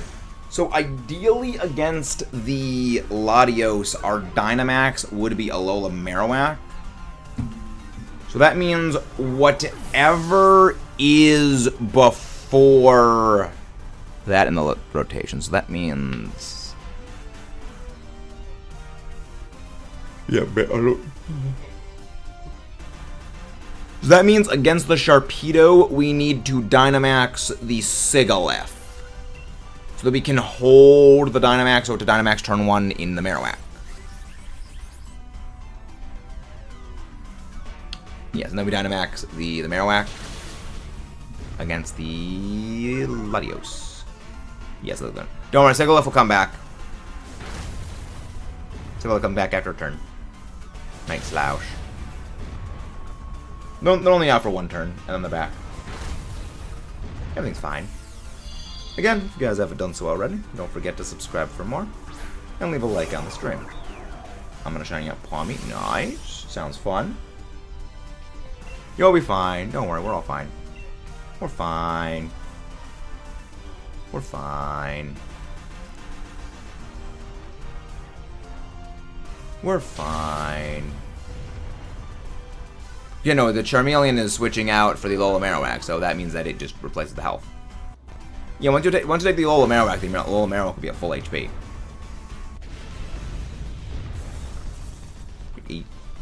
Good. I would not mind a shiny Bonehead. I guess the question now is who we go raid. Let's go look for a raid target.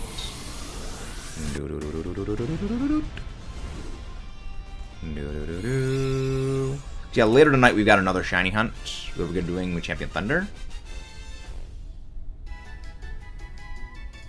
I guess maybe we could probably end off a bit early, because again, we're doing a second shiny hunt later tonight. If I don't blink myself. Good about it. Yeah, I think we'll probably end off a little bit earlier than usual. But still, you know, we'll still be going for a while.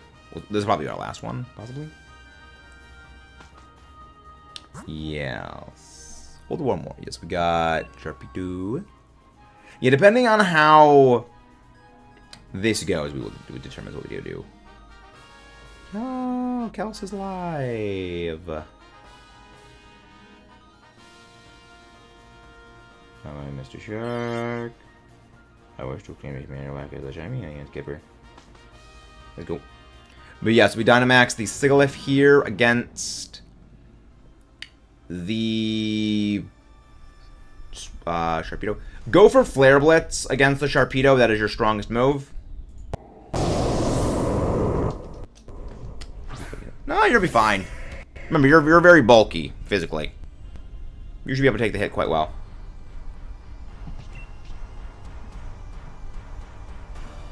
You'll be fine. You'll be fine.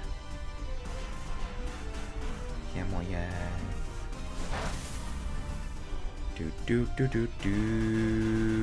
Raid. Yeah, no, we're gonna go. I think we're gonna go raid. Yeah, Kelsey's doing some Kaizo Ironmon. Yeah, you'll be fine. You'll be fine. Again, if you guys haven't done so already, don't forget to subscribe for more. And leave a like on the stream. Yeah, we'll be fine. Yeah, we're fine. Yeah, we're gonna go raid Kels. I think we'll raid Kels. Because she is doing some of that. She's doing some Kaizo Ironmon. She's doing some Kaizo Mon Iron Poke. And then we got our later shiny race later tonight against Champion Thunder. It's gonna be fun. It's gonna be good. This was fun. Scale shot. Okay, that just drops your own defense. I'm okay with this entire thing. I am factually okay with this. I am actually okay with this. Now the one thing is, like, if we get hit by Aura Sphere on 3 of us, we're flatlined. But we should be fine. Yeah. I mean, it doesn't really do a whole lot of damage anyway to us. It doesn't do a whole lot because the Scale Shot's very weak. Goodbye. Goodbye, Shork. Now we switch out the Sigilyph. We switch out the Sigilyph for this, and then we're good. Yes, we are fine entirely with that. Sigilyph swaps out for this. The Sigilyph. Smooth. Exactly. Like, Dynamax Adventures. Slow is smooth and smooth is fast.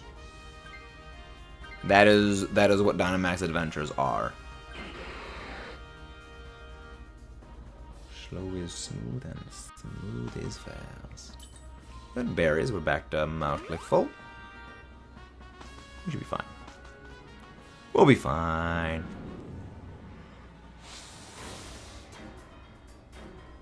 Beautiful berries, exactly. Very, very, very berries.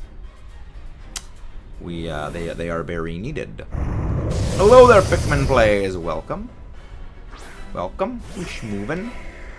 We schmoovin' and groovin'. Again, if you guys haven't done so already, don't forget to subscribe for more and leave a like on the stream.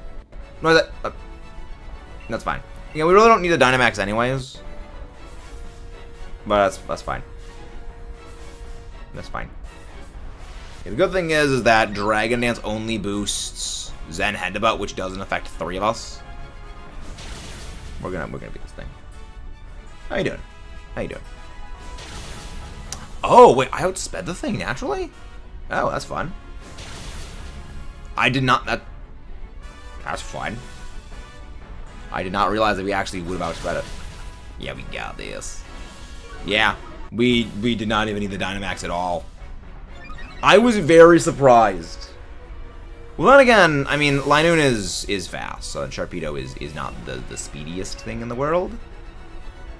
Before the speed boosts get rolling for it. Very Rumples. Though it's frail. Shark is, the Shark is frail. The very Shark. Luster Purge doesn't affect any of us. Poor Shark. Get chopped. Alright. And thank you very much, everyone, for tuning in. Once again, please don't forget to subscribe for more. Leave a like on the stream. This is our final shiny check of the day. However, we have another stream later today. We're going to be doing a shiny race with our friend Champion Thunder. Going to be doing the Suda hunt for Piplup in Pokemon Scarlet Violet. It's going to be great. And, yeah, that's gonna be all. Let's see, do we get our shiny? That's the real question. So 28 total checks. No Glanoon, no Bonehead, no Shark, no Latios, sadly. Alright. Thank you very much, Icy, thank you. However, I have no shiny luck because I am a clinical smooth brain. But that is going to be all for today. Don't forget to subscribe for more. Leave a like, and let's go raid our friend Trinicels. Her Kaizo Ironmon streaming is going to be a stuff of things, and we'd love to support our friends. Have a day ready. Thank you very much. Have a great day to all of you as well. We will. We will very much will. Bye-bye.